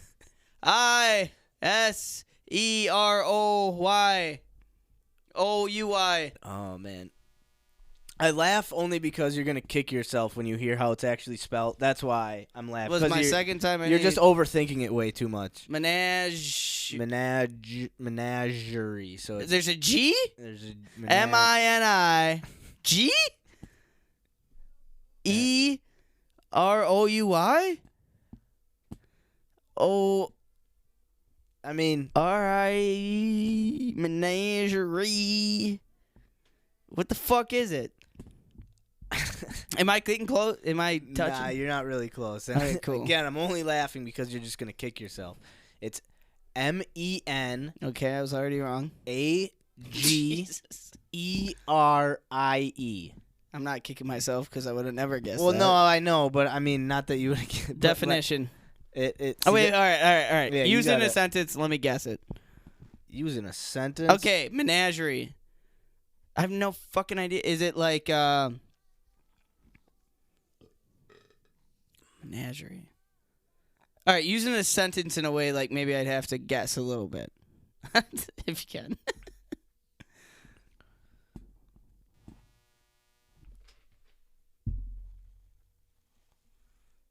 Have you ever used this fucking word in your life, Max? This shit's menagerie. Would somebody use it like that? Or like his thought on this was just menagerie. Okay, I'll read what. If my cell were big enough, I should walk round and round as I have seen the caged animals do in menageries. Menagerie, a collection of live animals for study or display. Yeah, fuck me. Cool. Great word. I'll use that never again. Well, you were getting pretty close on those words earlier, and you were kind of close. Yeah, you had to pull out the fucking 6th grade spelling bee. You're the word. Menagerie. Hey, I guarantee You got a big sell your menagerie. Collection of big animals and menagerie. I guarantee Menagerie. a lot of farm kids in Wisconsin could spell that word and know exactly what the go to fuck. fucking Hey, all I'm Bayport. saying, That's a bunch of menagerie. all I'm All saying, those kids are big clumps of cell menagerie. Stupid. well, read a little bit. Fuck you. You have a... Yeah! Episode 43, bunch of menagerie. Dumbest fucking word I've ever heard in my life. Ladies and gentlemen, that was episode 43. Hold us accountable. Carl versus dictionary. I don't know what menagerie means. Probably won't ever. Either do you. This fucking song sounds like a bunch of goddamn menagerie, too. Whole bunch of menagerie. Menage a trois. Alright. We're gonna mosey on down to... Fuck this town. We're gonna... mosey on down to... Mental Health Town. Yeah. Hopefully you guys stay tuned. Hopefully you guys enjoy this show. Hopefully you don't think it's a bunch of menagerie, but we'll figure it out. Oh yeah, you are using that word correctly. Wasn't like a goal of ours was to like learn something new every week? Yeah, can you say that definition one more I time? was gonna say, to learn how to use this word. All right. I mean, even the fucking definition, like... It's simple. It's not hard. Isn't an atom a collection of cells? No, it's a collection of live Oh. animals for study or display. Okay, so like a these zoo. these zebras are Like a zoo is a menagerie. menagerie almost. No, that's just a fucking prison for animals. Exactly. Yeah. Fucking menageries. Poor word. I guess we're just animals, so this show could be a So it's a menagerie. collection of we're animals. just animals on display. So I guess you are right. This is a menagerie, Carl. You know what? Man. I shouldn't be so hard on you. You know how I look? I look like Jorgensen right now. Like, I am a part of a goddamn... How do you say that word again? Menagerie. Menagerie. Sitting in a I zoo, could be pronouncing it wrong. eating I my don't know. poo. Yeah, fuck. Menagerie. Menagerie. Morganson. All right, we're gonna go. All We're gonna right, talk mental health. Let's talk something I can at We least clearly relate got to. some- Jesus criminy. Yeah.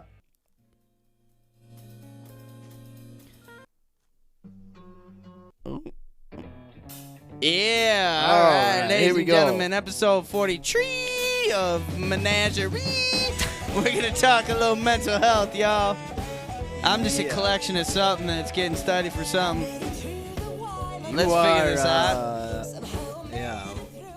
Yes. You got a health quote for us, huh? There, pumpkin muffin.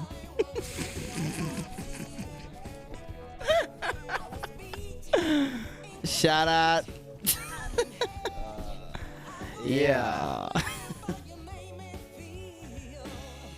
What's that mental health quote, Max? I'm doing the joke of the week after this. All right. 'Cause I'm not about to be a bunch of menage. All right. Our mental health quote this week is by a man they call Seneca. The greatest blessings of mankind are within us and within our reach. A wise man is content with his lot, whatever it may be, without wishing for what he has not. So, that is our quote, and I'll say it again. The greatest blessings of mankind are within us and within our reach. A wise man is content with his lot, whatever it may be, without wishing for what he has not. Sounds like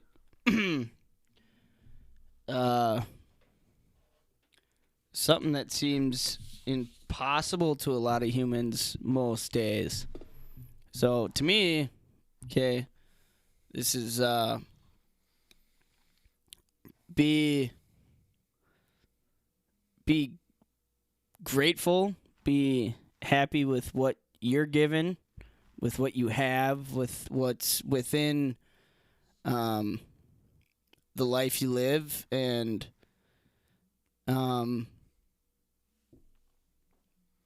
don't be maybe ungrateful or unhappy with the things that aren't in your reach, with what you can't have at the moment, maybe. Yeah. And I think, like, one of the things, and the reason I saw this quote and it stuck out to me because before the show we were watching these two guys, and they were in a music studio, and they were basically composing an entire song just off loops, and each of them can play any instrument in the studio. The one dude could sing amazingly. I'm sure the other guy could probably sing as well. They both saxophones. One guy was on the piano, like dual pianos. Another guy was playing the drums, and it was just incredible what they were doing. And a lot of times I see a video like that, and I think, I wish I could do that, right? That's something that, like, oh, I wish I was able to do that. But a lot of times I have to try to catch myself and, like, understand that, like, those skills, that's not as much as of course I wish I could have or be able to do those things, but, like, that's not me really. Those guys have been probably playing instruments, have been around music, they probably have, or they could have family that has been, like, passed them knowledge down, that has, like, raised them on music, and they could have just a wealth of knowledge, let's say, that I could never even imagine because I don't have what they have, but I have other things, right? Like, I'm not. So what I'm trying to say is that everyone has a different starting point, and if you try to wish that your starting point was someone else's starting point just because of amazing things that they can do, or, like, Jealousy. Right, or I wish I practiced that much so I was that good. It's like, well, then you can start practicing right now. It's not too late. It's like, well, yeah, but I'll never be able to make a video like that. Well, yeah, because, I mean, in 50 years, like, they probably have been doing music their entire life. It's probably taken them, I don't know, those guys couldn't have been, what, mid-20s, early 30s maybe? Yeah, It's taken them 20, 30 years. So, yeah, you could start practicing, and in 20, 30 years, you can make a video like that, but it'll take you that long. So it's like, don't wish, like, enjoy, like, the things that we do. Enjoy the things around you without wishing you had them. Yeah, and I think another part that could be added to this, a wise man is content with his lot. A wise man is content with the things he was given, the things he is good at, and maybe the things he doesn't recognize because he is spending too much time wishing he could be something else. Sure. And, I mean, I think it's important to be wise about the things, I mean, you were given, whether it's something you worked for or something that's natural or something but something that you're good at, and maybe you put on the back burner because, well, somebody has something that I think is better than what I have. Right. So why would I pay attention to my greatness if I could attempt to strive for something that maybe is out of my reach? But, I mean, I think a lot of people have to learn how to be not content, never be content. I think being content is an escape. I don't know, is just, it's just being okay with being complacent. So I think it's very important to be content with what you're given, because a lot of shit that we have, I don't think a lot of people may have, Maybe it's the way we think, or the way we do certain things, or the way we take care of ourselves, or the way we take care of others. And like you said, the people in those videos, maybe those people aren't cautious and grateful for the small things like family, or take care of their family, or are kind to the people around them. Small things that are beautiful things that people are within their lot. so I mean, reading this is like, I think it is, you have to be wise enough to be content with what you were gratefully granted with, but maybe not wish to what you don't have, but, you know, like, it's okay to thrive for things that are bigger than you, but also recognize the things you were blessed with that maybe, you know, maybe like me, you know, I'm grateful to be a person who, you know, loves other humans, is good as at talking to other humans and, you know, working with other humans. And that may not be as cool as jamming on a saxophone or playing a guitar. And those things seem greater, but, like, at the same time, it's like, well, you know, what's really greater? Why would you not be content with that little thing you have, but also be able to strive for maybe things you aren't born with or capable at the time with? I don't know. It's a fucking mouthful. Yeah. I just threw a fucking Bible at you. No, I think you hit it pretty much on the head, but I do think I don't think being content is like a bad thing though. Like, cuz I don't know, I feel like it's not so, like, if you're content, that doesn't mean you're not still striving. Yeah. Right? You're content with striving with what you have. Mm-hmm. You know, like, you're content with saying, like, okay, like you were saying, this is what I'm good at. I'm not gonna spend 20 years trying to play the saxophone just so I can make one cool video. I'm gonna spend 20 years, like, developing the things that I've already, like, cultivated through just my life. Yeah. And, like, some, you know, and I think no, like what you were saying, like push yourself in the areas that are, like, your passions. Yeah. And then, but don't, like, waste your time worrying about, like, oh, like, I wish I was really good at basketball. I want to make it to the NBA. Okay, Yeah. like, that's, loving basketball or sports is fine, but don't, like, don't spend every day being like, man, if I was just taller, I'd be better. Like, that's cool. Like, learn how to coach, or, like, put your passion somewhere else. Yeah. Instead of, like, wishing for what's not there. All right, let me try to create a saying out of. Can I ask you something really quick? Yes, please. What damn it. Create your saying. Okay. I forgot. I had the shit. All right. So out of this, I would say, don't allow you being content become you being complacent, but don't allow your contentness to cage your courage. Make sense? Yeah. Don't allow where you are. Don't allow what you recognize as, you know, you're content with being a good person. You're content with these skills that you have, but don't allow that for you to be complacent where that's all you need. That's all you, okay, this is what you got. This is what you know. This is what you're born with. You're content. All right, so now I'm complacent. That's cool. I'm fine with that. That's all I need. No, fuck that, you know.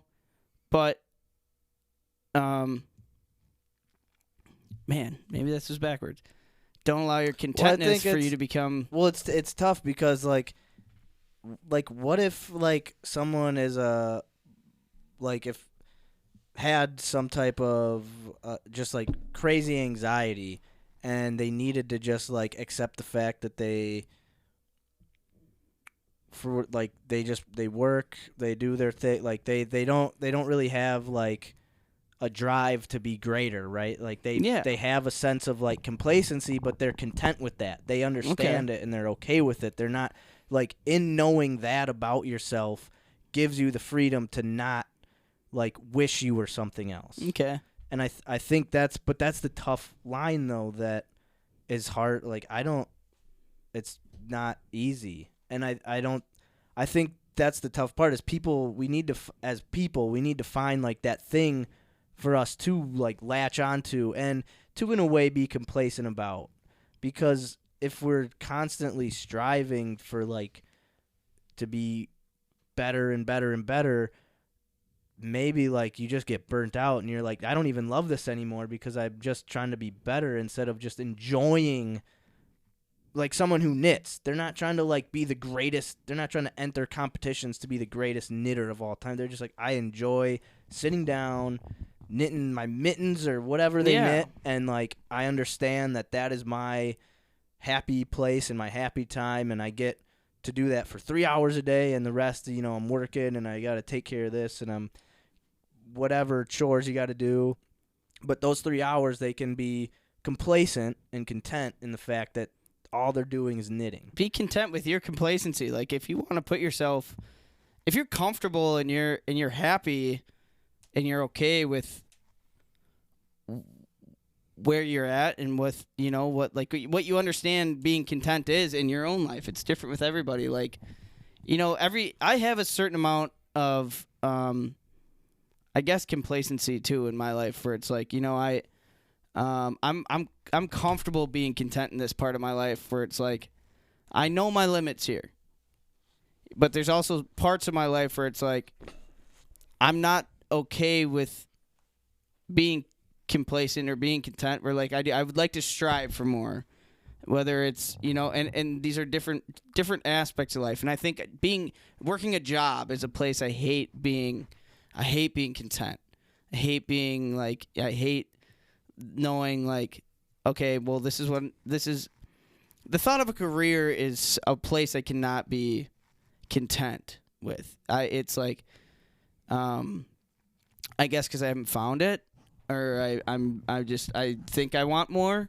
So like there's some aspects in my life where it's like I've always told myself I'd love to move out of the state, out of the country, out of somewhere, but I'm content. I am content with where I'm at, where I live, because I have family, I have people I want to see grow, I have family I want to support, and I'm comfortable and content, very content in that place, knowing that I can do something else. But like right now, like I'm cool with being here. I want to be here. But and then I shift to a work aspect where it's like, okay, I don't know if I want. I know I don't want to be here. I'm content at the moment because I'm an aspect. I'm good at what I do, and I'm needed, and I like the people I work with. But it's so hard for me to become complacent where I'm at. Like I know I mean more, I need more, I should be doing more. So it's just one place where I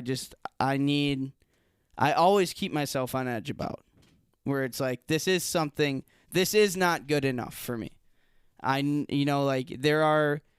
don't look at other people like they're doing better things. I should be doing what this person is doing. It's like, no, I'm not content because I know my boundaries are bigger than what I'm doing right now.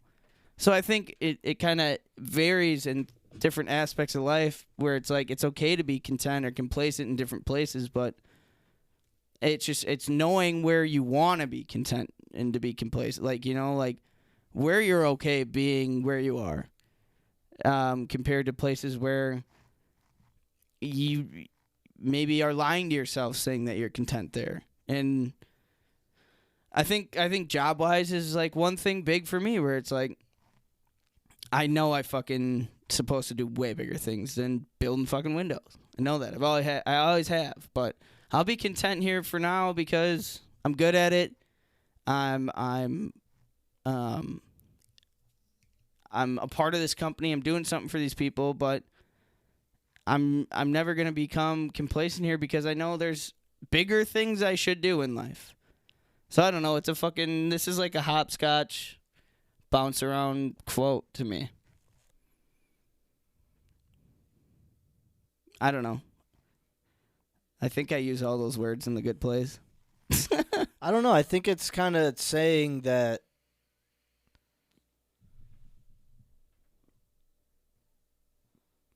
like stay true to yourself, right? And I think that's at the heart of it is like we all have a starting point that's different from everyone. You have a different starting point than your brothers and sisters had. Like, you know, same, like we all have a different way of viewing the world, and we all have that like inner thing that drives us, and you need to follow that, whatever it is. Don't let outside influences determine that. I like how you said that. So I think like for you have this like drive in you that you can't really put a finger on it, right? Yeah. You really can't, but you know that there's something. Yeah. And I think what you're trying to say is that like you don't want someone or something to influence what your like eventual like end destination will be. You don't want something to come around and be like you can't move anymore, right? Like you don't want to be like, no, but if I need to move, I'm gonna move. You don't want something to come around and do that, and that's you. That's what you're calling it. Like you are sticking to that, and I think every person is a little different, and I think that's what this is like. Like someone might look at what you're saying and be like, dude, why would you want to move? Like that's you got family, you got this, and they might be like, dude, just stay put. Like, what are you doing? That's crazy. I've never felt that type of love before. Like I'm fine. I'm looking for love. I'm looking for a place to set roots down and make that place my home and get in a job for my entire life and raise a family, and like that's what that person's calling is, right? And I think this quote would, if that person heard you and they go, you know what, man, I think that's how I feel. I don't want to listen to what like my heart is telling me. I want to do it. I want to go move somewhere. Yeah. That would be like you're wishing for something that you're not. Yeah. And so I don't like, for me, I don't know what that is. I still am looking for what keeps me content, right? Because dude, part of the reason we started this show is because we're not content. We're looking for that thing that like will captivate us in a way that we put every single ounce of ourself into, right? Like, hell yeah. All right, I'm gonna get back to this. I real quick have to run. All right, cool, but man. You gave me a whole different thought on this. Cool, yeah, absolutely. No, we are talking mental health talk. HUA 43 mental health talk. We our quote this week was, "The greatest blessings of mankind are within us and within our reach. A wise man is content with his lot, whatever it may be, without wishing for what he has not." And it's by a person named Seneca. I should look up and see who Seneca is. I should have done that before the show, but you know, that's the reason why we're small time. You know what I'm saying? Seneca. Oh, Southeast Cath. Oh, here we go. No. Plattsmouth? Well, that's the Seneca. God, I'm so dumb. They really did take my wisdom from me, I think. There wasn't much there, but whatever was there is gone now. Anyway, all right. We'll find about Seneca later. All right, what you said you were going in another. You had a new thought.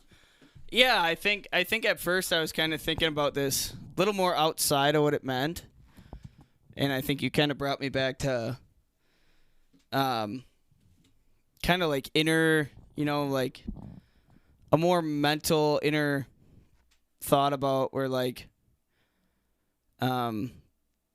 maybe this isn't necessarily set on skill set or what you do or what you're able to do, but the way you think and being content with like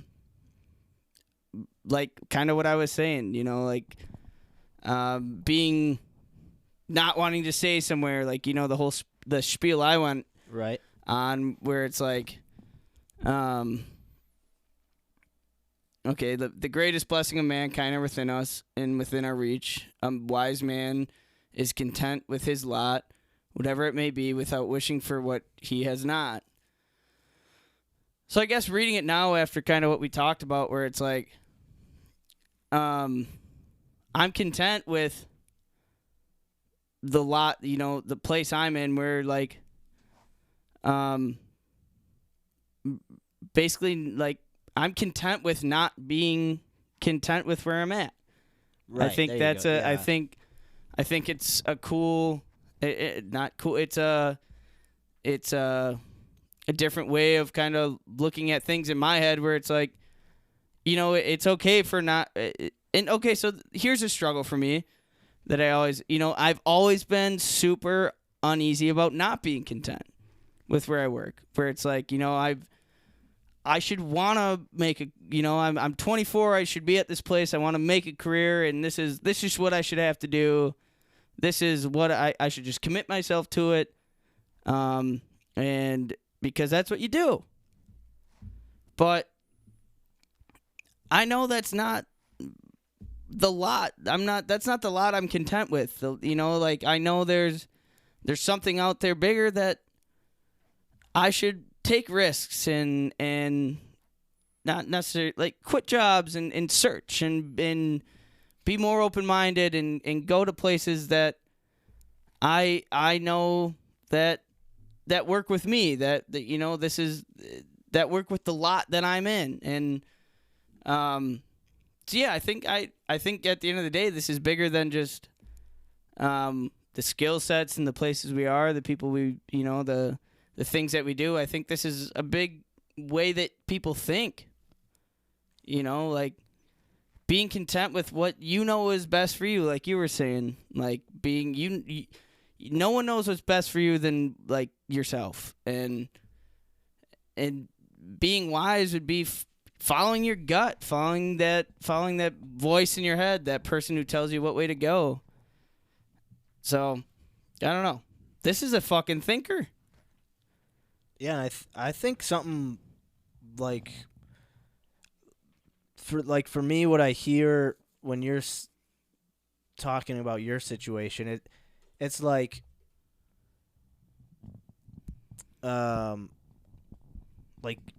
be, what am I trying to, like, so you want to do woodworking, right? Like that's your thing, and that's kind of right. Is that essential or no? Are you kind of like anything goes? Yeah, no, I mean, continue. That's a whole fucking plot. Okay, yeah. So what I was gonna say is like, say like woodworking is like your drive and your passion, but you in the moment you're working at a window spot, but like, I feel like your mindset should be at any moment you could get up and leave for a new and better opportunity. Yeah. But in the present, like while you're working at this wood shop, so like you were saying before about learning about the wood, like how to actually run a wood shop. Yeah. Is like exactly what my thought is. Like, and just like immerse yourself in your work, but don't like block out the world. Like, yeah. Learn everything you can with the thought that you will be transferring this knowledge on, and not just working here for 10 to 20 years. You're working here for a purpose, and that's to learn, to get better and move on. And like, that's kind of like, be content with the fact that, okay, I'm at a job that I'm not thrilled about, that I know is not going to be my long-term goal, but I'm content with the fact that I'm learning a lot and I'm gaining a lot of useful skills, and I'm going to get every ounce I can out of this job. And then once I feel like is it within my reach that is better than this job, I'm going to jump for it, and I'm not going to look back. Yeah. And I think to me, that's what I hear when you're talking is like, I know that this isn't my thing, but I'm learning and I'm growing. But at any moment, I could leave, and I'm cool with that. I'm good, as long as I'm comfortable with how far I've come almost. Yeah, and I think fucking spot. I mean, and I'll go back to a conversation I had with my father last weekend. It was just one of those days, and I think it's it's not just one of those days. It's kind of every day for me at this point where, I went to my dad, and you asked me like, is woodworking's what you want to do. I have, for kind of a little into my adult life, I'm 24, but I got to a point where I realized like, I feel, and I'm not necessarily religious. I'm not 100% spiritual. I'm not, but I have feelings like I was talking to my dad the other day, and I told him like, I feel uneasy about not everything I've done, but just the path I've taken, because I feel like I was put here on earth to help people. Like that's always been a feeling since I was young, where like I feel like I've been put here to help other human beings, and I don't know what way. But I truly believe the way I've interacted with my friends and family and coworkers and just people, the way I was able, I am able to communicate with people and talk to them and be real with humans.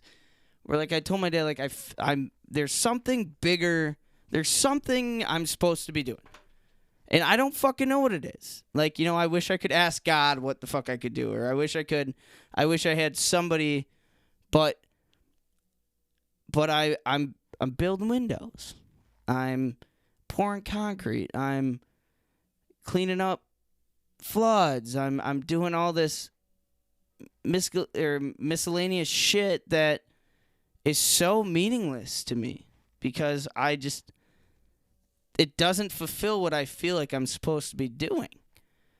And my dad talked to me and was like, well, you're doing what what seems right now. You're working, you're passionate about woodworking, you're working in a wood shop.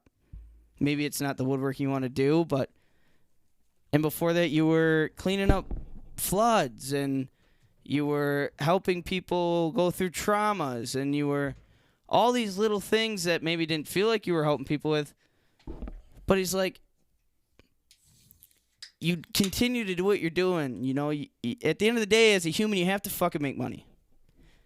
And no matter what way you have to do it, it sucks. But then you volunteer for free. You meet people. You do things on the side, and eventually one day something will spark where it's like, this is what I'm supposed to be doing, Yeah. And he said the exact words, like, it's okay to be content with helping the people in the vicinity that you're working right now. You're helping your bosses, you're helping, your coworkers, whether it's with the work you do or the conversations you have on the side, like, it's okay to be content with that, but don't allow yourself to shut down every opportunity around it. Volunteer, help people, and eventually you'll find your niche. And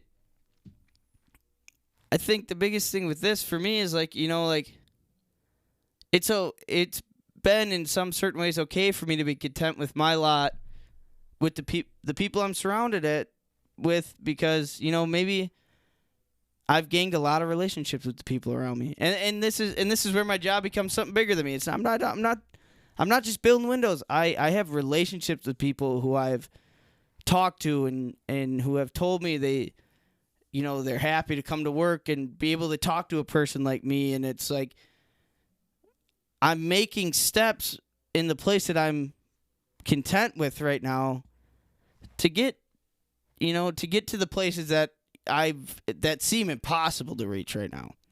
To get to that place where to get to the place where I fulfill the feeling that I've had every day of my life, where it's like I should be helping motherfuckers. I should be helping people. And maybe I'm being naive with not thinking I'm doing anything, but like I'm trying to learn to be content with the lot I'm in, the place I'm at right now with, okay, do what you can in the place you're at to make it realistic to get to the place that you didn't think you could ever reach before. This saying, I mean, this is what I've thought about this every day of my fucking life, man. As a young person, I've thought about this. Right, and I think another part of it is like it's not like explicitly said in the quote, but like as like the people we are and how we were raised, we have so many blessings, right? We have a lot of things to be like, man, we have a really good starting point. Yeah. Compared to 90% of the world, the population, other humans, like, so it's hard when sometimes you get like thinking about that and you're like, well, why should I be content with just being who I am? Like, there's so much horrible shit out there. Like, if I could just like become like a millionaire, a billionaire, I'd be able to use my money and I would help other people. But it's like you feel like, well, but I have to work. I have to make Windows. I have to sit in front of a computer for 8 hours and click a mouse all day. Like we have to make money somehow because that's the way our lives are in this. And I think my boss may have said it to me best without me even realizing it until now, where I told him, I was like, this is when the whole conversation about the short stint of conversation that I wanted to go out to New Orleans and help clean up her, and I remember talking to my boss and I was like, why would I stay here if I could go and help all these people in need? And he's like, why can't you realize you have been helping people in need the whole time, right, even if we aren't doing a hurricane? And kind of put back by it, like, well, what? We're all fucking living fine. And he's like, well, I've never talked to anybody about the shit I've talked to you about. He's like, you made a difference in my, like, what is that? What's the difference between that and you going out there? And I kind of was like, well, we're not fucking underwater.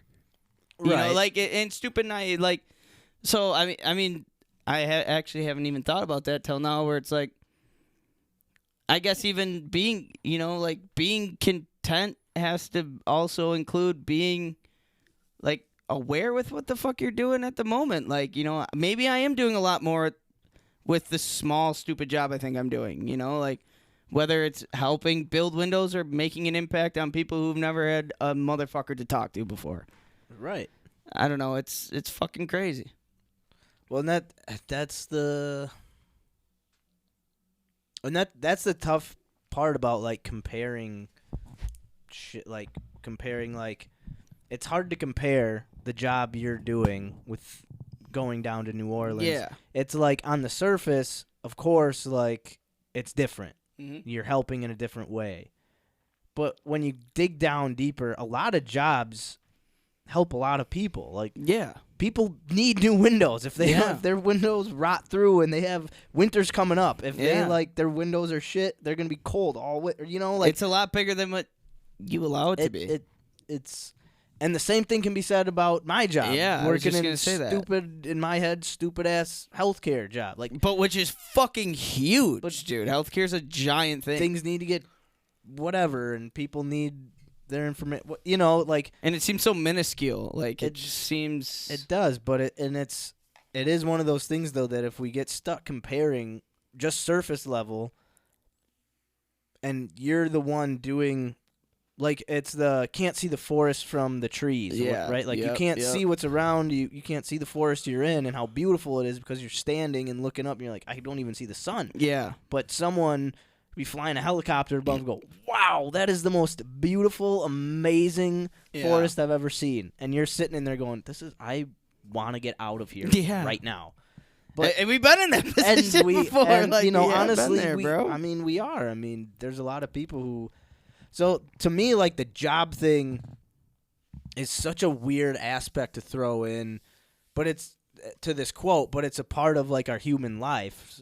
Like, Yeah. everyone's now. And I Like, think it's bigger than the job, especially. I mean, I think for most people, where it's like I should be doing. and a lot of times, like our jobs are our identity. Yeah. Like even, so it's like you go to tell, or you think about yourself, and you're like, oh, I'm just a What do you do for a living? claims man, whatever, and you're like, that doesn't sound in your head. You're like, that doesn't sound impressive. But Nobody ever asks you like, what do you do for humans? What do you do for Right. What do you do for your neighbor? It's like, what do you do for a living? It's like I build windows. No one ever asks you like, well, what do you do for the people that you work with? I wonder when, like, because remember, like, jobs, like, no matter how seemingly minuscule a job was in a community, it was like a shoemaker. That was an important person in the community. To the A window cleaner. the chimney sweep. These were like, they weren't looked at as like, I don't know. Maybe it's, again, I'm probably using bad references. No, but no, like, I get where you're going. When did like having like a job and being good at it, like when did that not become enough? Was it like just the growth of like humans being able to even more fully comprehend the entire world around them? Like we can understand, we now can see what's going on at the center. Like being a mailman in the 1950s was like job. being Gmail Yeah. in the new age, dude. You would never fucking hear from your husband who was out at war, or your wife who was out at war, or Right. people, your family who are across the country without that mailman. And you were excited to see that mailman every fucking day because it meant you got to, like that was meaningful. Yeah. If your chimney didn't get cleaned, well, your house is going to start on fire during the fucking winter. So you were happy to see that motherfucker. Yeah. If you were going out for an interview and you didn't have that one guy who made a good pair of shoes or could cut a good pair of slacks, like. Yeah, and it's like, man. And now it's like, well, I'll just order it off of Amazon. If that sucks, I'll just order it off of JCPenney. I don't fucking care anymore. And if it doesn't come in time, if we don't get those pair of slacks in one day with cheap shipping. What do you think our current human population, or what do you think, what do you think, like, the United States would be like if there was no internet? Like, we never figured out a way to use the internet. Like, we would figure out, because we would figure out a way to connect somehow, right? Like, there would be a way because we're social creatures. I think a lot of social issues wouldn't be at the top of the pedestal. I think racism wouldn't be where it is now. I don't think it would like ever there'd be negatives, is what you're saying? I think there'd more be negatives than positives? I think people wouldn't realize people wouldn't be able to. I think social media and the internet is a double-headed sword where like right. it has been.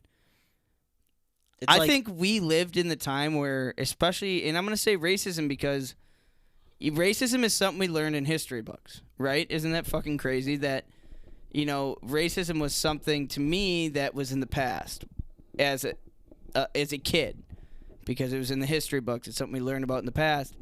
But then especially in the past couple of years, especially with everything with George Floyd and really the kind of the highlight of everything that's actually going on in the world is actually brought to the forefront where it's like, holy fuck, at least to me, like, well, this is actually a super big problem still.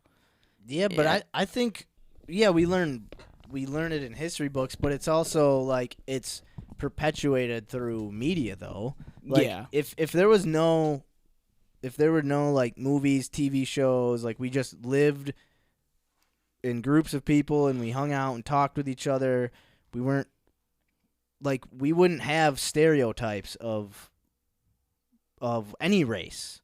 There, like, Depends where you shouldn't are. say there wouldn't be no, but like you watch a movie as a kid and like a small stereotype that makes its way through, or whatever race it is, to a TV show as a kid. It perpetuates as you get older, and like eventually you just have these ideas, and so like it's like it's a weird part of we could never get away. It's not like we chose to like our brains to be filled with what they were filled with. Yeah. And that's not. And then we learn in history books like all the crazy horrible history, and then we go back and we're like, oh, all this like shit that I just would like see as a kid, that was all really messed up stuff they taught us, or like I was indoctrinated to, and then it just carries with you. But yeah, I mean, it's so eye opening, right? Having the internet, it is. But then it causes like. It's also toxic. It's toxic. Because it's like this. It's like politics. It's the separation we have. Like even in the media world, on like CNN or fucking whatever opposite, like different like media plots we have on the TV. You want to switch to this channel and hear about how bad this fucking human is, right? But how great this guy is. But then you switch to the other channel and this great guy is a fucking monster, and that terrible guy is a great guy. And I mean, for kids especially, I mean, it's exhausting. You don't know what to believe, because on top of the media, you have your family. You have your family beliefs, which are better than your friend's family beliefs, because your family your friend's family beliefs don't believe in what your family believes. And like it's such a fucking cock ass fucking. I could not imagine being a kid during COVID. Oh my God! And no, because as a kid, you really don't have like your own thoughts on. You think you have your own thoughts, but it's really just like the older people around you's thoughts that you like. You should wear masks, but you should never wear masks. You should be vaccinated. And, like, you should never fucking get vaccinated. I could not imagine. Imagine the kids, the friendships that have been tainted, right, by being vaccinated, and not being vaccinated because of parents. That's the reason why the kids are the way they are, because of the way they're raised. Right. Mostly, they don't. If a parent or a kid hears their parent go like, "Oh my God, did you hear like Susie's not vaccinated?" That kid's gonna be like, "Oh, vaccinated people are bad, or unvaccinated people are bad. Yeah. They're just bad people." And it's like, well, no, maybe they have a thought on it that's different from yours, and it's okay. Or someone who's unvaccinated. Oh, did you hear they got the vaccine? Like, oh look, because there's no intermediate there. There's no like, well, maybe your friend Susie didn't get vaccinated because they don't believe in putting that in their body. That's not what they believe in. Or maybe they got vaccinated because that's what they believe is healthy, and that's what they want to do, and that's okay. Right. And did you ask them? Yeah. No, are you just assuming that? Fuck that family. Right. Because they're vaccinated, and your friend's probably going to die soon because they got vaccinated. Right. Or you didn't get vaccinated, you're going to die soon. Yeah, and it's such God. Like the kids have no hope. In our generation, the early part of our generation was the start to that. We're like, I think our generation is kind of the generation that like rebutted towards most shit, where it's like, but it's just, I don't know, like in the media and everything, and especially like parent influence, like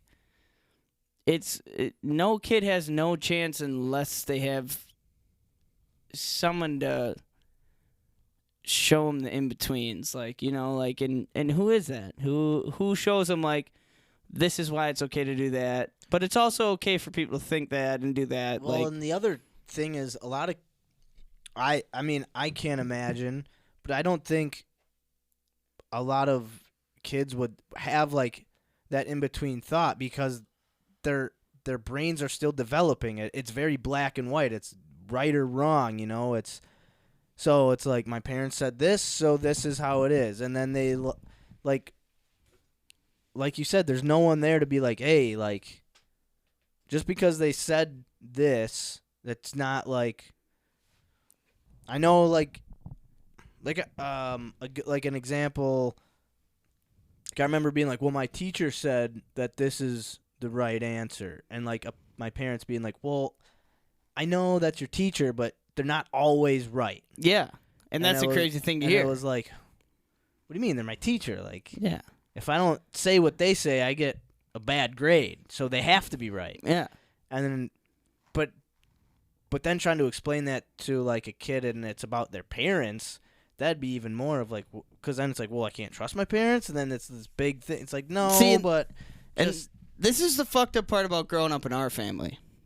Because very political, very religious family in different ways, in different senses. I mean, heavily our family is very, very liberal. Heavily liberal. Yeah, for sure. But we also have family who's not. Right. But then we also, a lot of our family were educators.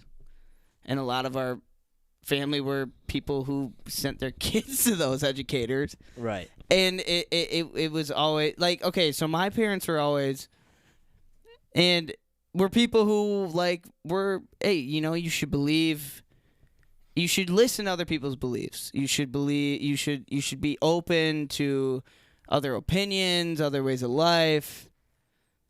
But if they believed in this one thing, fuck them. Right. You know? They're bad people. And luckily, like, I'm blessed enough to the point where, like, I've fallen in between, and I think a lot of people our age in our family did, where, like, I fell in between where it's like, all right, I grew up in a super left-handed family, super fucking liberal family with other beliefs, but I also have a lot of friends who grew up total fucking opposite of me. Right. Which was a blessing because I could hear their side and then tell them and talk to them about my side and, like, and educate myself on both ends where it's like, well, I don't really fucking believe in this shit, but I don't believe in your guys' shit. So, like, I was able to kind of pinpoint what I believed in. Like, I think this is right.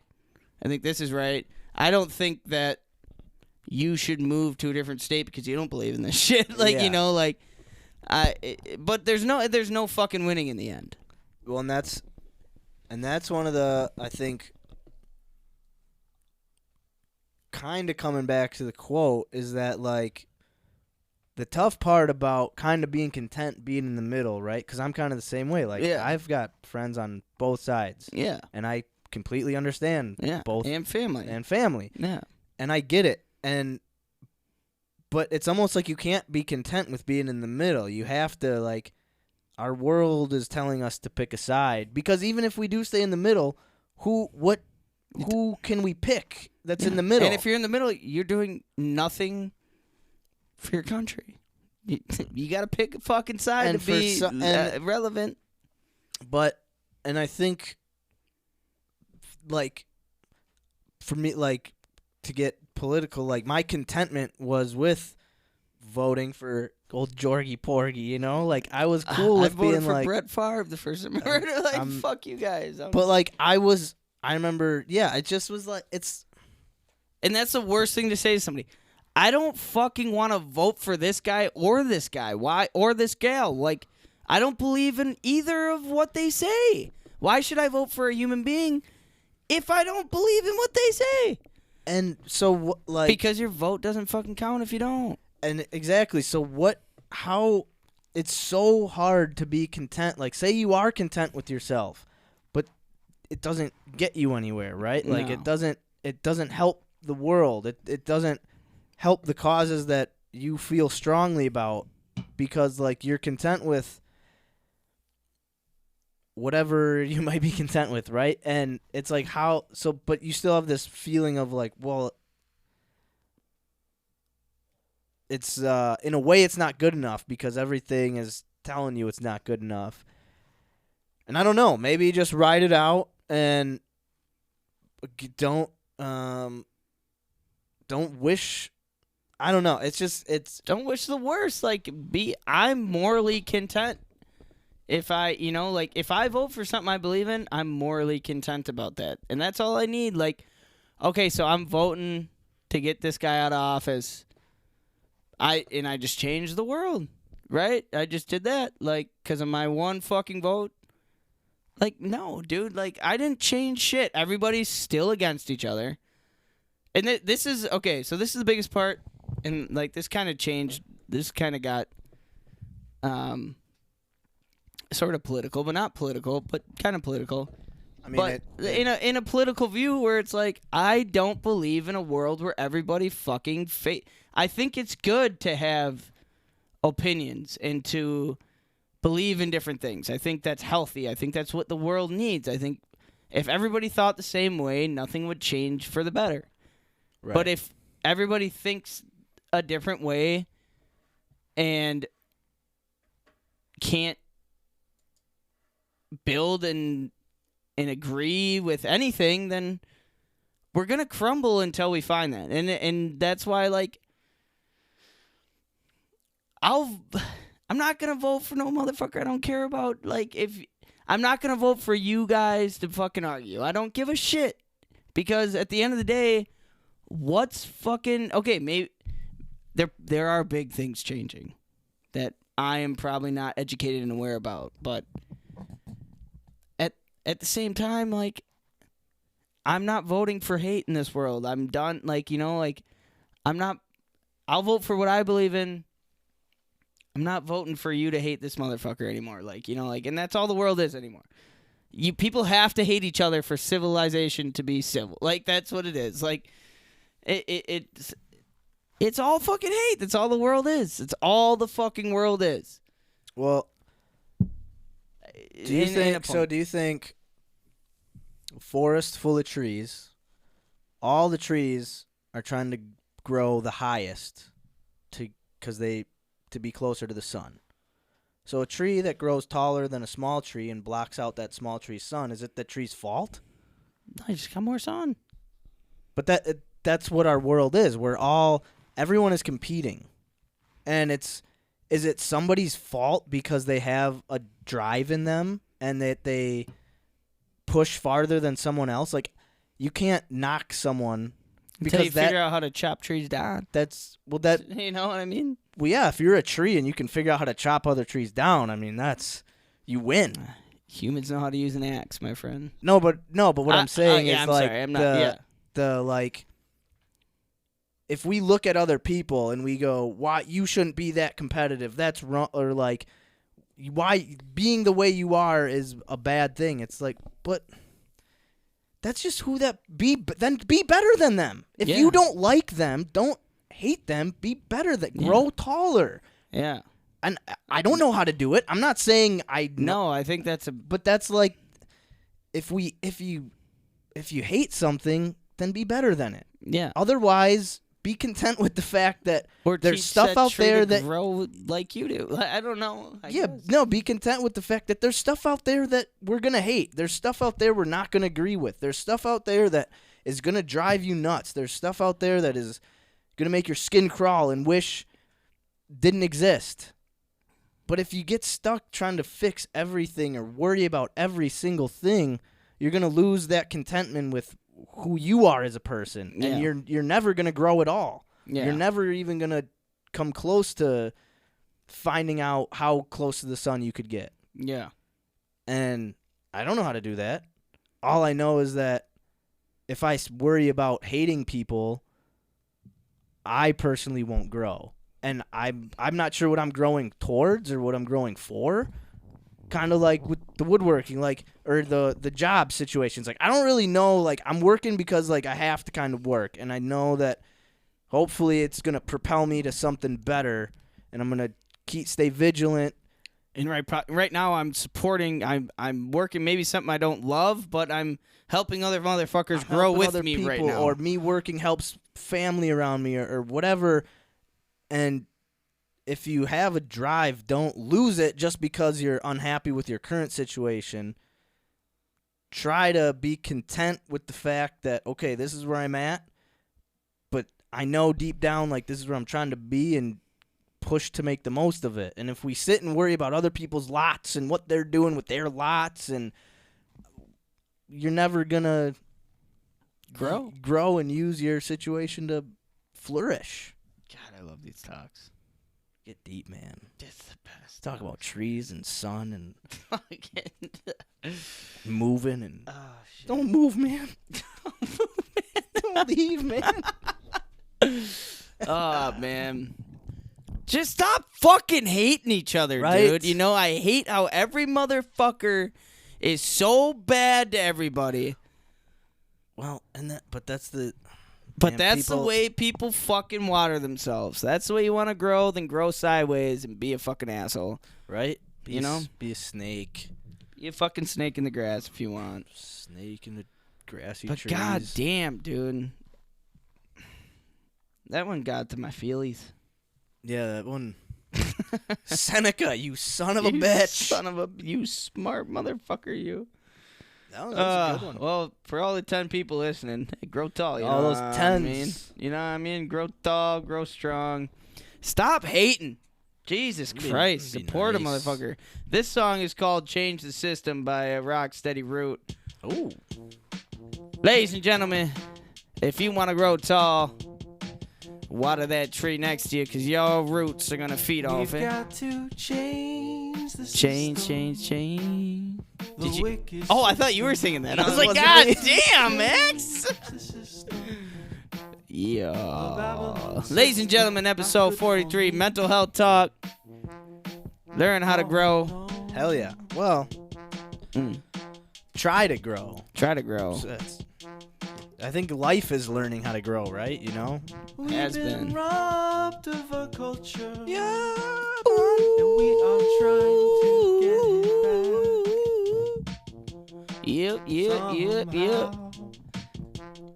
The truth is Episode back alone. 43. Joke of the week coming up next. We Joke, just can't joke, seem joke, to joke, know joke our of the way. week. Jokes after deep talks. We've got to That's how we do it. Jokes, jokes, jokes, jokes, jokes. the wicked Joke of the system. We've got to change the system. Ladies and gentlemen, episode 43, Joke of the Week. Woo! My name is Carl. I'm here with Maximilian. What up, yos? Thanks Episode- for hanging out with us. Yeah. Hey, shout out Seamus Johnson. What up, Seamo? How them beers? Hey, shout out Deca Pollinari. Shout out all our listeners. Everybody tuning in with us, loving with us. Keep it moving. I'm going to tell y'all a joke. Going to be short and simple. Then we're going to talk a little pack of talk and let y'all go to sleep. We've got to change the system.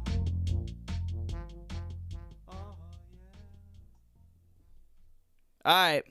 Episode 43, Joke of the Week. Johnny's teacher told the class to say a sentence using the word beautiful twice. A girl sitting next to Johnny said, "My mother put on a beautiful dress and she looked beautiful in it." The teacher said, "Very good." Johnny raised his hand and said, "Last night at the dinner table, my mother told my sister told my father that she was pregnant. My father said, 'Beautiful. Fucking beautiful.'" Episode 43, Little Johnny. Joke of the Week. Yeah. Johnny strikes again. Joke of the Week. Joke, joke, joke, joke of the Week. Ooh, ooh. Oh, ooh, ooh. Ooh, ooh. Joke of the mother week. Yeah. I think we're going to boogie on down to Packer Talk time. Yes, sir. Pack Alright. of Talk, episode 43. End this bitch on a good note. We ain't talking trees. We ain't talking jokes of the week. We're not talking losses. We ain't talking losses either, because we're talking Victory. the Packers beating the Cincinnati Bengals. Yeah.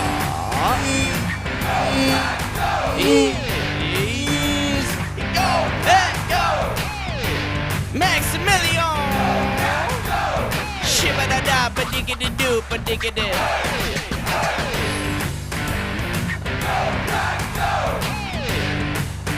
Tom likes butt. You hear that? Oh, Go, yeah. Pack, go! Yo, lick-a-da-do, ba-digga-da-digga-da-do. Yay! Oh, man. Woohoo! The Packers beating the Cincinnati Bengals. Shout out Mason. Shout out Mason Krause. Hey, You found it. he did it when it counted. Jesus, criminy. Well, we had 4 missed field goals. God, that game, dude. Mason Krause started off. Well, first off, battle. Offensive, defensive battle. Bengals were playing hell of a defense. Wow. We're up here. Sorry, I pulled that up. Sparked my attention. Yeah, sorry. Yeah. Yeah, the Packers Bengals battling it out. What were your thoughts before the pre-game? What were you like? Did we come? I don't think we did a score last week. No, I don't think so. So before the game, were you confident, nervous? What was your mindset going into the game? Pretty confident, man. I'm pretty confident. I mean, just seeing the offensive line, the way they've been performing with their, with Josh Newman. Yeah, it's like Nijman. And then Neisman. Yeah, just our young rookie offensive line, or the 2 guys stepping in the way they've been battling and holding up between them and our wide receivers kicking ass, and just kind of the all-around mentality and energy the Packers had coming into the game. I felt good about it. I think Kevin King, he came out, performed pretty well.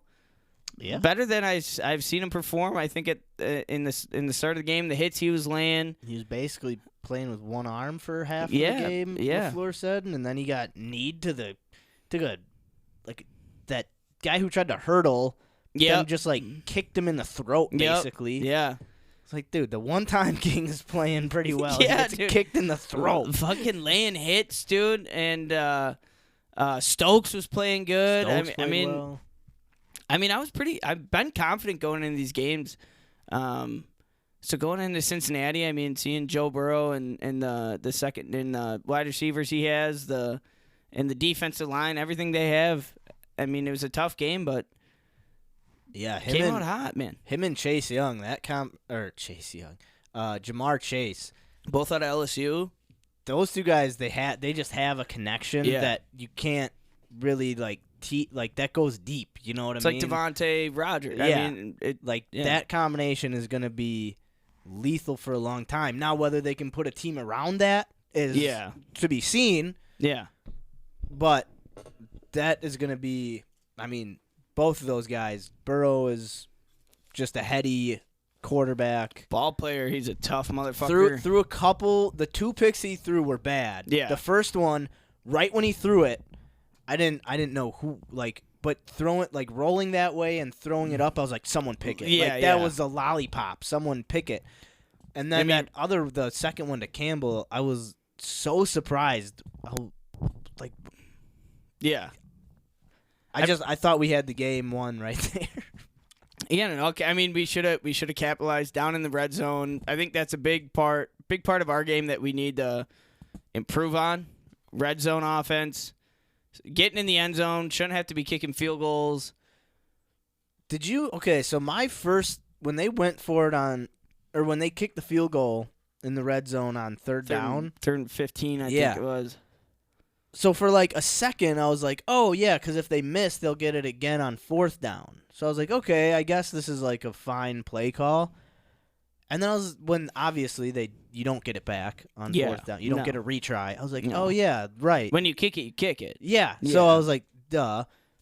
Because I was just like, why would a coach not try to Well, and actually in the McAfee show today, Rogers, he did mention that a little bit where he's like, the only call of the game that I was uncertain about, he's like, 3rd and 15, why not give us one more chance to get a little closer? He's like, me and Vontae, why would you not give us one more chance to get a little closer? And I'm sure LaFleur is probably thinking the same thing. Yeah, and like you say, he's like, whatever, we won, but give us the ball. Give us a couple more yards. He said, and I think he said what you said. Kind of, he was like, I got where he was coming from. That's usually a Mason Crosby clutch field goal. That's a game winner no matter what. Right.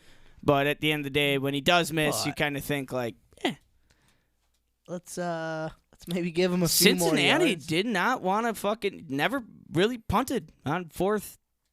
No, they didn't. No. That's right. I mean, yeah. I wouldn't either, though. I mean, if you got Burrow and Young, get 5 yards, I think pretty reasonable. Especially, I mean, man, we just had so many guys injured. Yeah. Why not? Just one guy who I'm AJ Dillon, I feel like should be a little bit more of a powerhouse. yeah. I think for the power back that he's supposed to be, he's got some big thighs to not be carrying for a little more yards, I feel like.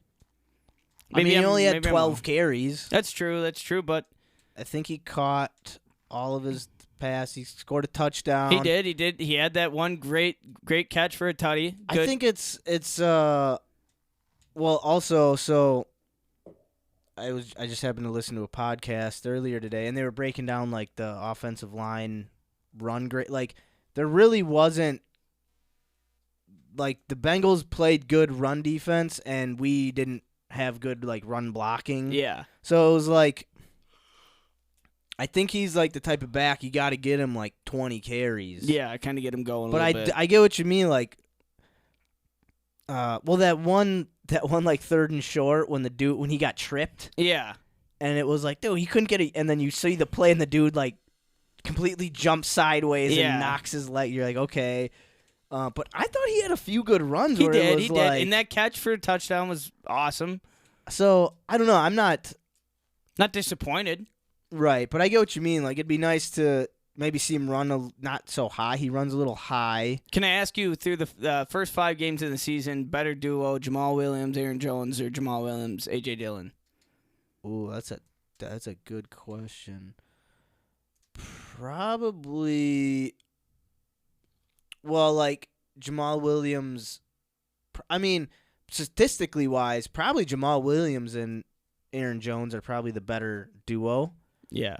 But I think long term, I think A.J. Dillon and Aaron Jones will be the way to go. I think a running back like A.J. or Jamal Williams is more of a common. You can find a Jamal Williams. Yeah. Easier. So that's kind of how running backs are in the league right now. Right. Where it's it's easy to replace a back unless you have a Christian McCaffrey or exactly. Even an Aaron Jones. Yeah. I think A.J. Dillon has a different type of. He's a different type of running back that's hard to find. Just give him some. So runs. I'm cool with letting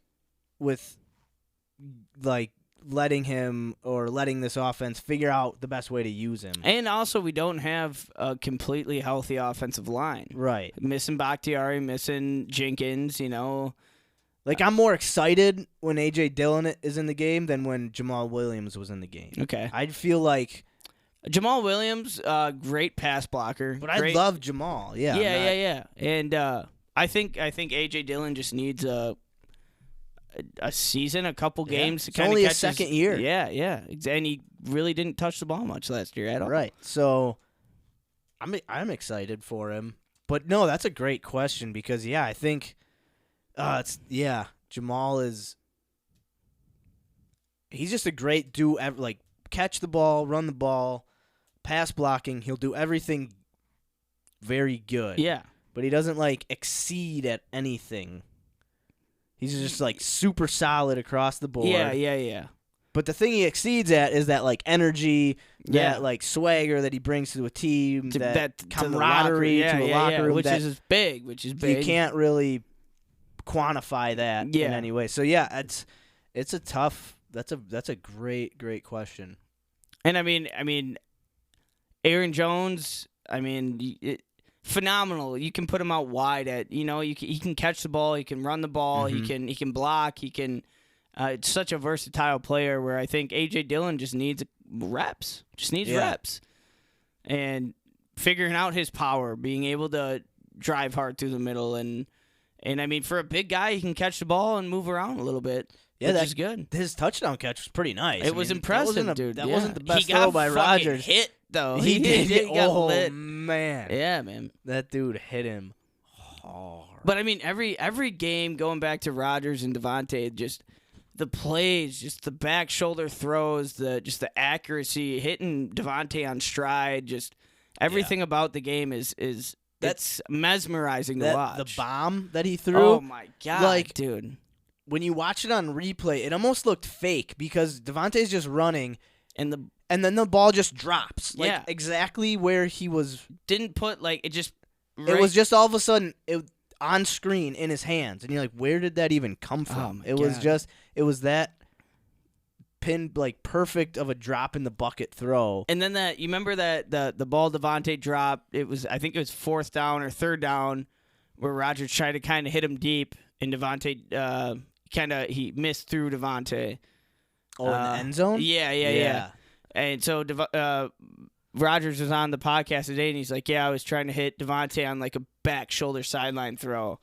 And McAfee was like, that was like 46 yards, 46-yard throw. And he's like, I was just planning on just hitting him quick on the outside shoulder.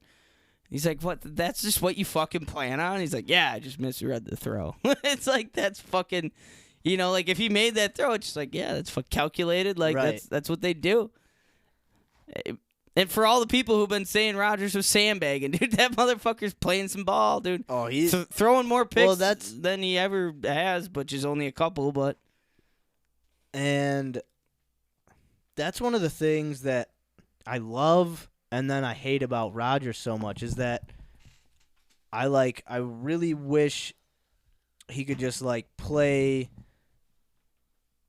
Like last year, I felt like he distributed the ball pretty well. Yeah, and maybe he'll get back onto that, but I feel like he's doing that thing where he just locks onto Devontae. And it's not. I'm not complaining right now. Yeah, but it's like there was a point in that game where it felt like, and there's been a few points in the season where it feels like we're back to McCarthy's offense. Yeah. And you're just like, what do we? Either short slants or we're looking for a main guy. We're either running like a bubble screen to Devontae, or we're taking a deep shot on 3rd and 1 and to Devontae. And then you're just like, there's got to be a better play than this. And I think maybe it's getting comfortable again, or like.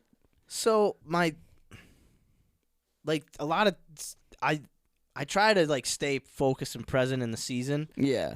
But I'll think if we lose Rodgers and Devontae, because if one goes, they'll both probably go. Yeah.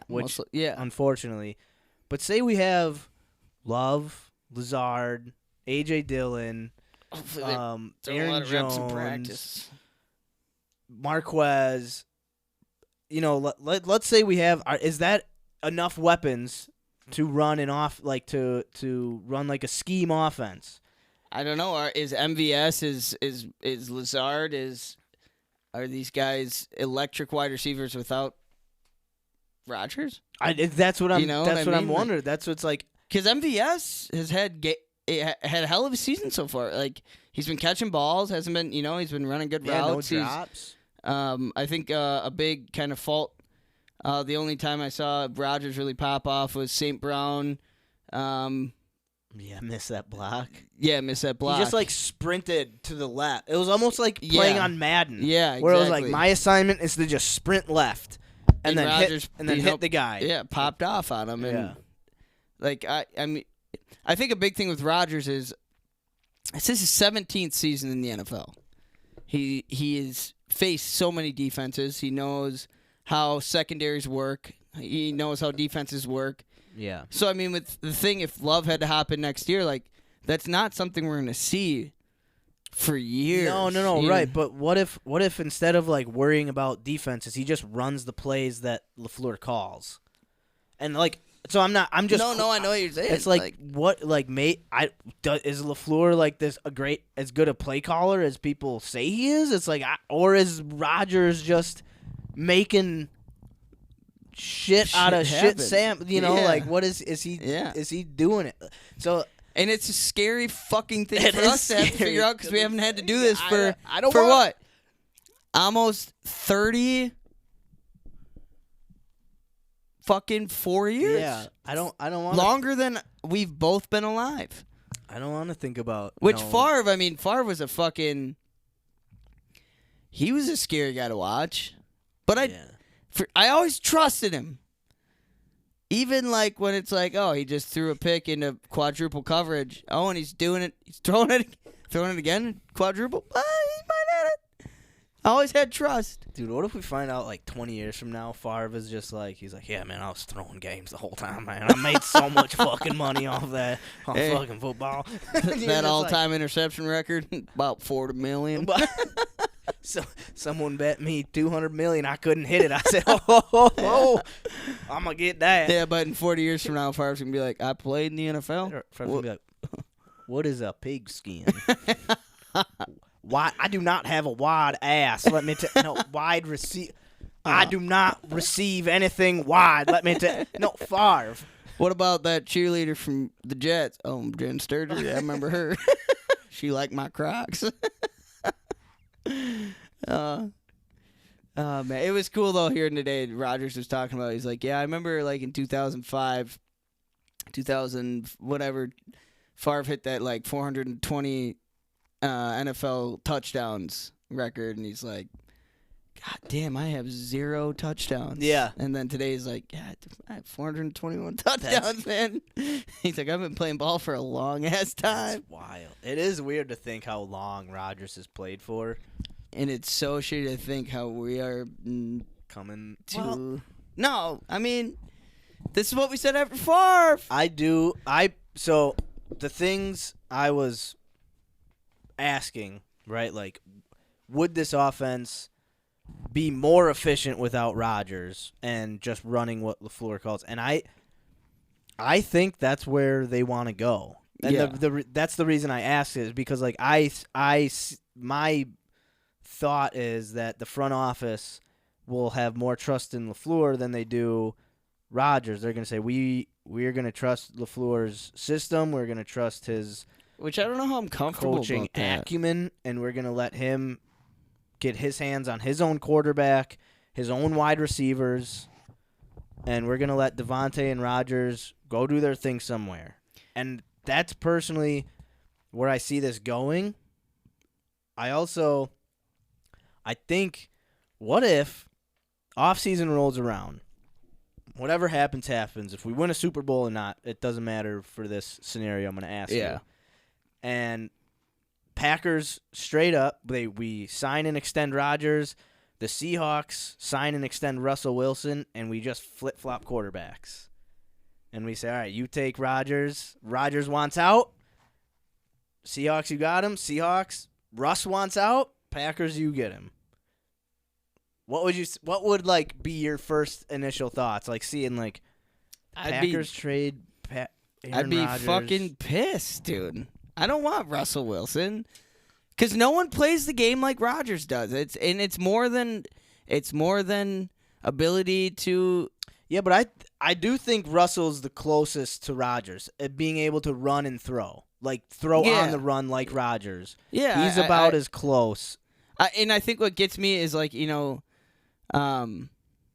it's more than the system. It's chemistry, and even working 3-4 years with some of these guys who are under Devontae or under Cobb, it's knowing the ability for Rodgers to stretch the ball out if he needs to, Right. and the way that Rodgers makes throws that nobody can fucking make.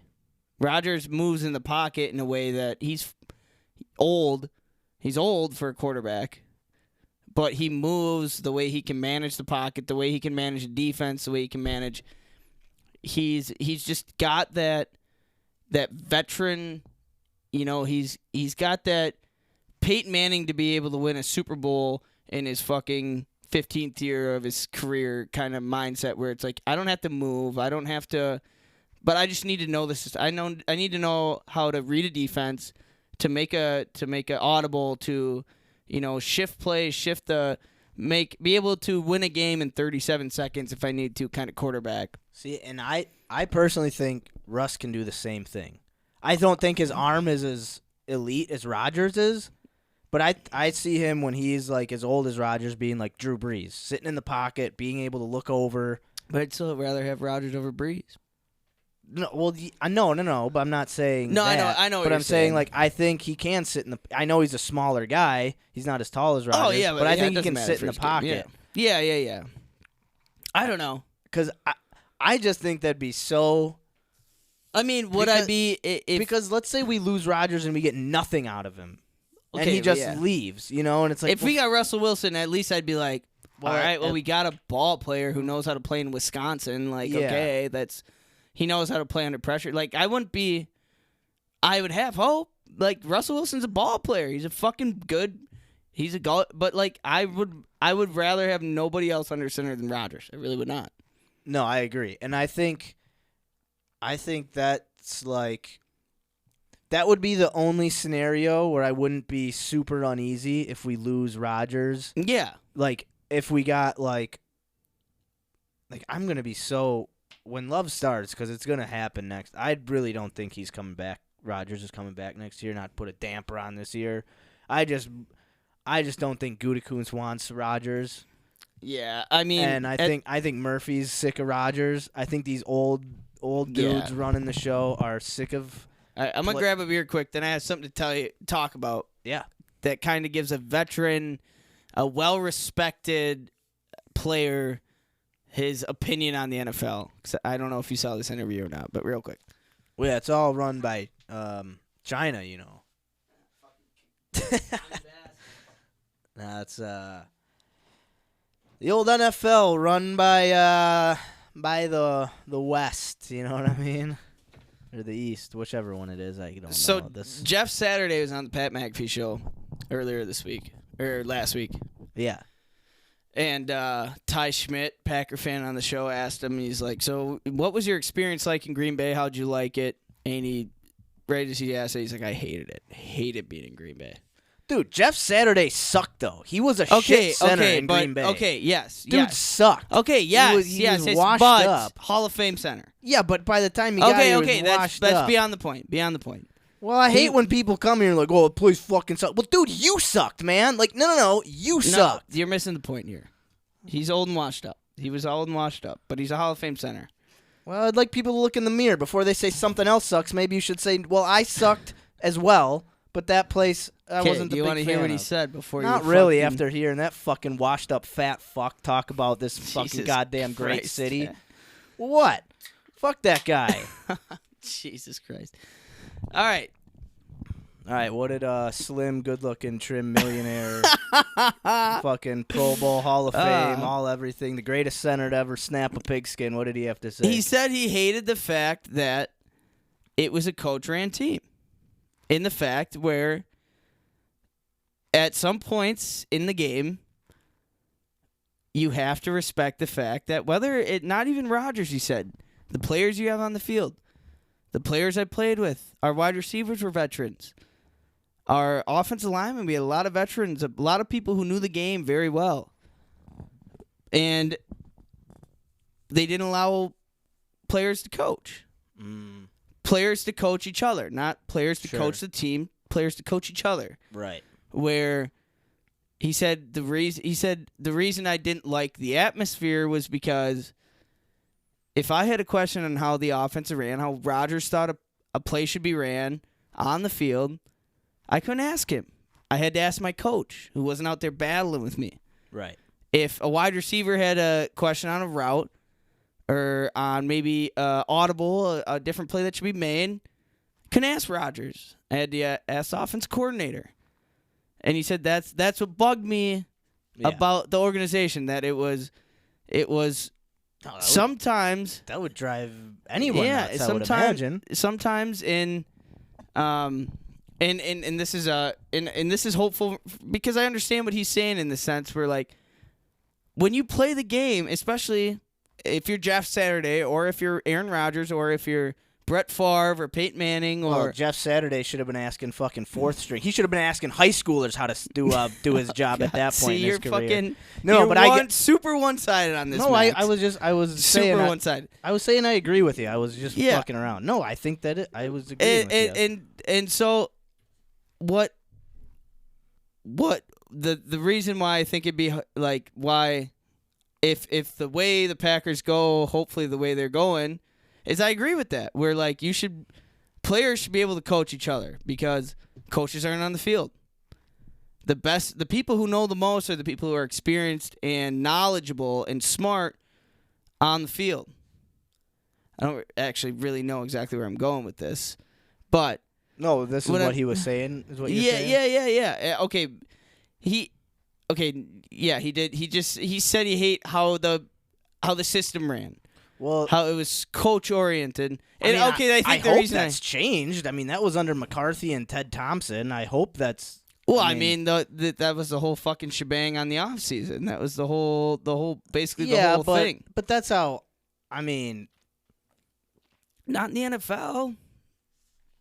If you have veterans, if you have people who spend 16 years with an organization who've been there 10, 11 years, 12 years longer than anybody else has. Yeah, but at some I'm not. I think players should be able to talk to each other and be like, "Hey, man, how do you want?" But I can see it. I'm not saying I agree with this, or I can see where an organization wants to be like, "Hey, we want to make sure all the information is funneled through. We don't want a quarterback telling a wide receiver different from a quarterback's coach, then the quarterback and the wide receiver coach talking to each other." And then the wide receiver's talking to the quarterback, and the quarterback's doing something. I can see that, but there should be like, hey, I have a question on this route. Can I talk to the quarterback and the coach and for sure square this away. No, I think that's. I don't know why the fuck I came in with that, but I think that's. No, well, I think you're saying about how like Rodgers should just. Well, actually, so one of the when you said that, a thing I thought of. So like when we talked about a few weeks ago, your company switching to that whatever system. Yeah. Everyone's on the same page. Everyone has the same goal. Everyone is communicating the same way. To me, that's like what it sounds like the Packers are trying to do is make sure that like even if obviously Devontae and Rodgers have a different connection. Yeah. But they still want the younger guys to be like running the routes the way that this offense needs them to run the routes. Or like say there's a play where Devontae and Rodgers know, okay, Devontae, you're supposed to run it like this, but I know you. Yeah, and I know you kind of run this way. But Lazard, you have to run the route the way the offense says. Yeah. So, like, I can see where there'd be weird gray areas. Yeah. But, yeah, I mean, a player shouldn't have to be like, hey, I need to figure out this blocking scheme, but I can't go talk to the guy I'm snapping it to. I have to go talk to my coach. Yeah, I can see where that's I get it. I think going back to kind of where we started, I like a person like Rodgers in charge because I think if I were a Seattle fan and someone was like, all right, we're going to switch Rodgers for Russell, I think a lot of them would be like we were like, all right, well, I mean, we got Hall of Fame quarterbacks going back to back, you know, like right. Seattle would probably be like, man, I don't want that pretty boy California kid coming in here. Wow, the dude can fucking sling it though. Yeah. It's like, all right, yeah, and that's how I'd feel about like Russell Wilson. Like, I don't want this prima donna motherfucker coming into my house. But like, I mean, the fucker can throw the ball. Like, but my biggest thing would be like, okay, well, but does he know how we work? Does he know how the offense works? But if someone were to say, like, all right, well, it's either Love, who's grown up under Rodgers for a couple years, or Russell Wilson, I'd be like, well, I mean, Love would look good in a different uniform for sure, dude. I don't know, dude. It's going to be I think 2 years from now, we're going to be having a whole different conversation here at this table. Dude, I do too, man. We got to embrace just embrace the present, man. I do this too much where I think about the shit I was talking about. Would you trade Rodgers for Wilson? You know, like I do that too much. But it's just about everything in life. And I mean, this is what we were talking about before the season started. Like, is Rodgers even going to be back? Like, this is what our quote was talking about. Be content with what you got and not someone else's shit. Like, hey, and I'm pretty content right now, dude. Like, I'm loving it. I'm loving it. I'm loving the team. I think Rodgers is I think he's in a good Yeah. headspace, and he's jiving. He's jiving. He's jiving. And yeah, no, I think. But if we don't win a Super Bowl, Cut that hair, man. cut that fucking. But right now it looks good, dude. I love it. I looks love it. great, But if you bro. lose, if you start losing, man. Yeah, who knows? Next year, LaFleur could be the head coach of the Raiders, and Rodgers and fucking Devontae could be Oakland folk. Or Now, LA. would you rather have Jordan Love or Derek Carr? Oh. Give me Love. I'd rather have Love. Even Yeah, though I'd take Love. I'd take He's the unknown versus the. It's pretty good. the 425 one game and losing another game. I don't know. Yeah. Derek Carr reminds me so much of Brett Favre. In a sense of where, like, he's just throws the ball anywhere. But like he doesn't have the arm far. Like yeah, he's like he's He's Favre He's without Favre in the a Halloween rocket. in a Oakland Raiders Halloween costume, like triple covered. Fuck it! Fuck it, I'm Favre. Yeah. No, you're not. No, you're not. Just because you wear number 4. Oh man, feel bad for Love, dude. I bet we draft a quarterback next round in the first, next year in the first round, bro. Oh man, Graham Mertz. Oh my God, that dude is a special type of dog shit. All right, let's get the But fuck out. he's also just a kid, so you can't hate on him. Nah, he on fucking the- sucks. on He's the a kid piece too of shit. much. Fuck him. Hey, you know, just like Jeff Saturday and fucking Graham Mertz, fuck them, right? They both suck pretty bad. They both probably should be playing Pop What a Warner Graham somewhere. Mertz and Jeff Saturday having common with Tommy. Both suck, ladies and gentlemen. Hey, That was episode 43. Pack and Talk. Y'all. Hey, wasn't ending, huh? Jeff Saturday sucks. I didn't know I was about to spark gaskets with that one. That watchdog piece of shit. Hey, I respect the fucking toughness you have for Green Bay, bro. Fuck Jeff Saturday, Yeah. man. Fuck Jeff Saturday. Whoa, never got that far into the song. Ladies and gentlemen, thank you so much for joining us. Oh, wait. What'd you learn today, Carl? I learned that Jeff Saturday is a washed-up piece of shit, and that Well, he was when he was with the Packers. with the Come on. Packers. He's a Hall of Famer, man. Show him some respect, you asshole. and that what was that word we learned today? Menagerie. Menagerie means a group of animals that are used for a study. Yeah. Pretty interesting. I learned Carl doesn't know how to spell menagerie. Yeah, what a stupid fucking word, dude. Jesus Christ. Can we get a cool one next week? I thought that was a pretty cool word, man. How about misery? I'm just kidding. Ladies and gentlemen. Hey, Seamus, thank you so much for hanging Seamus. out with us tonight. Seamus, buddy, you the man. You the man. MVP of the show, man. Thanks Employee for of the month. the show, the timestamps Yeah, for the man. show. Appreciate that, man. We'll keep you in mind for next week if you want to shout other than that, if you don't, you're fired. Anyone wants to take a spot, hit us up. Hey, shout More out than Decker welcome. Molinari. It's episode 43. Hold us accountable. Decker, are you available? Can you Yeah. come back to Wisconsin, please? Hey, real quick, Seamus, you suck. Hey, peace out, folks. Bye-bye. Try some shit they ain't done before. This is hold us accountable. Yeah, this is hold us accountable. Yeah, this is hold us accountable. This is hold us accountable. This is hold us accountable. Hold us accountable, yeah. Hold us accountable.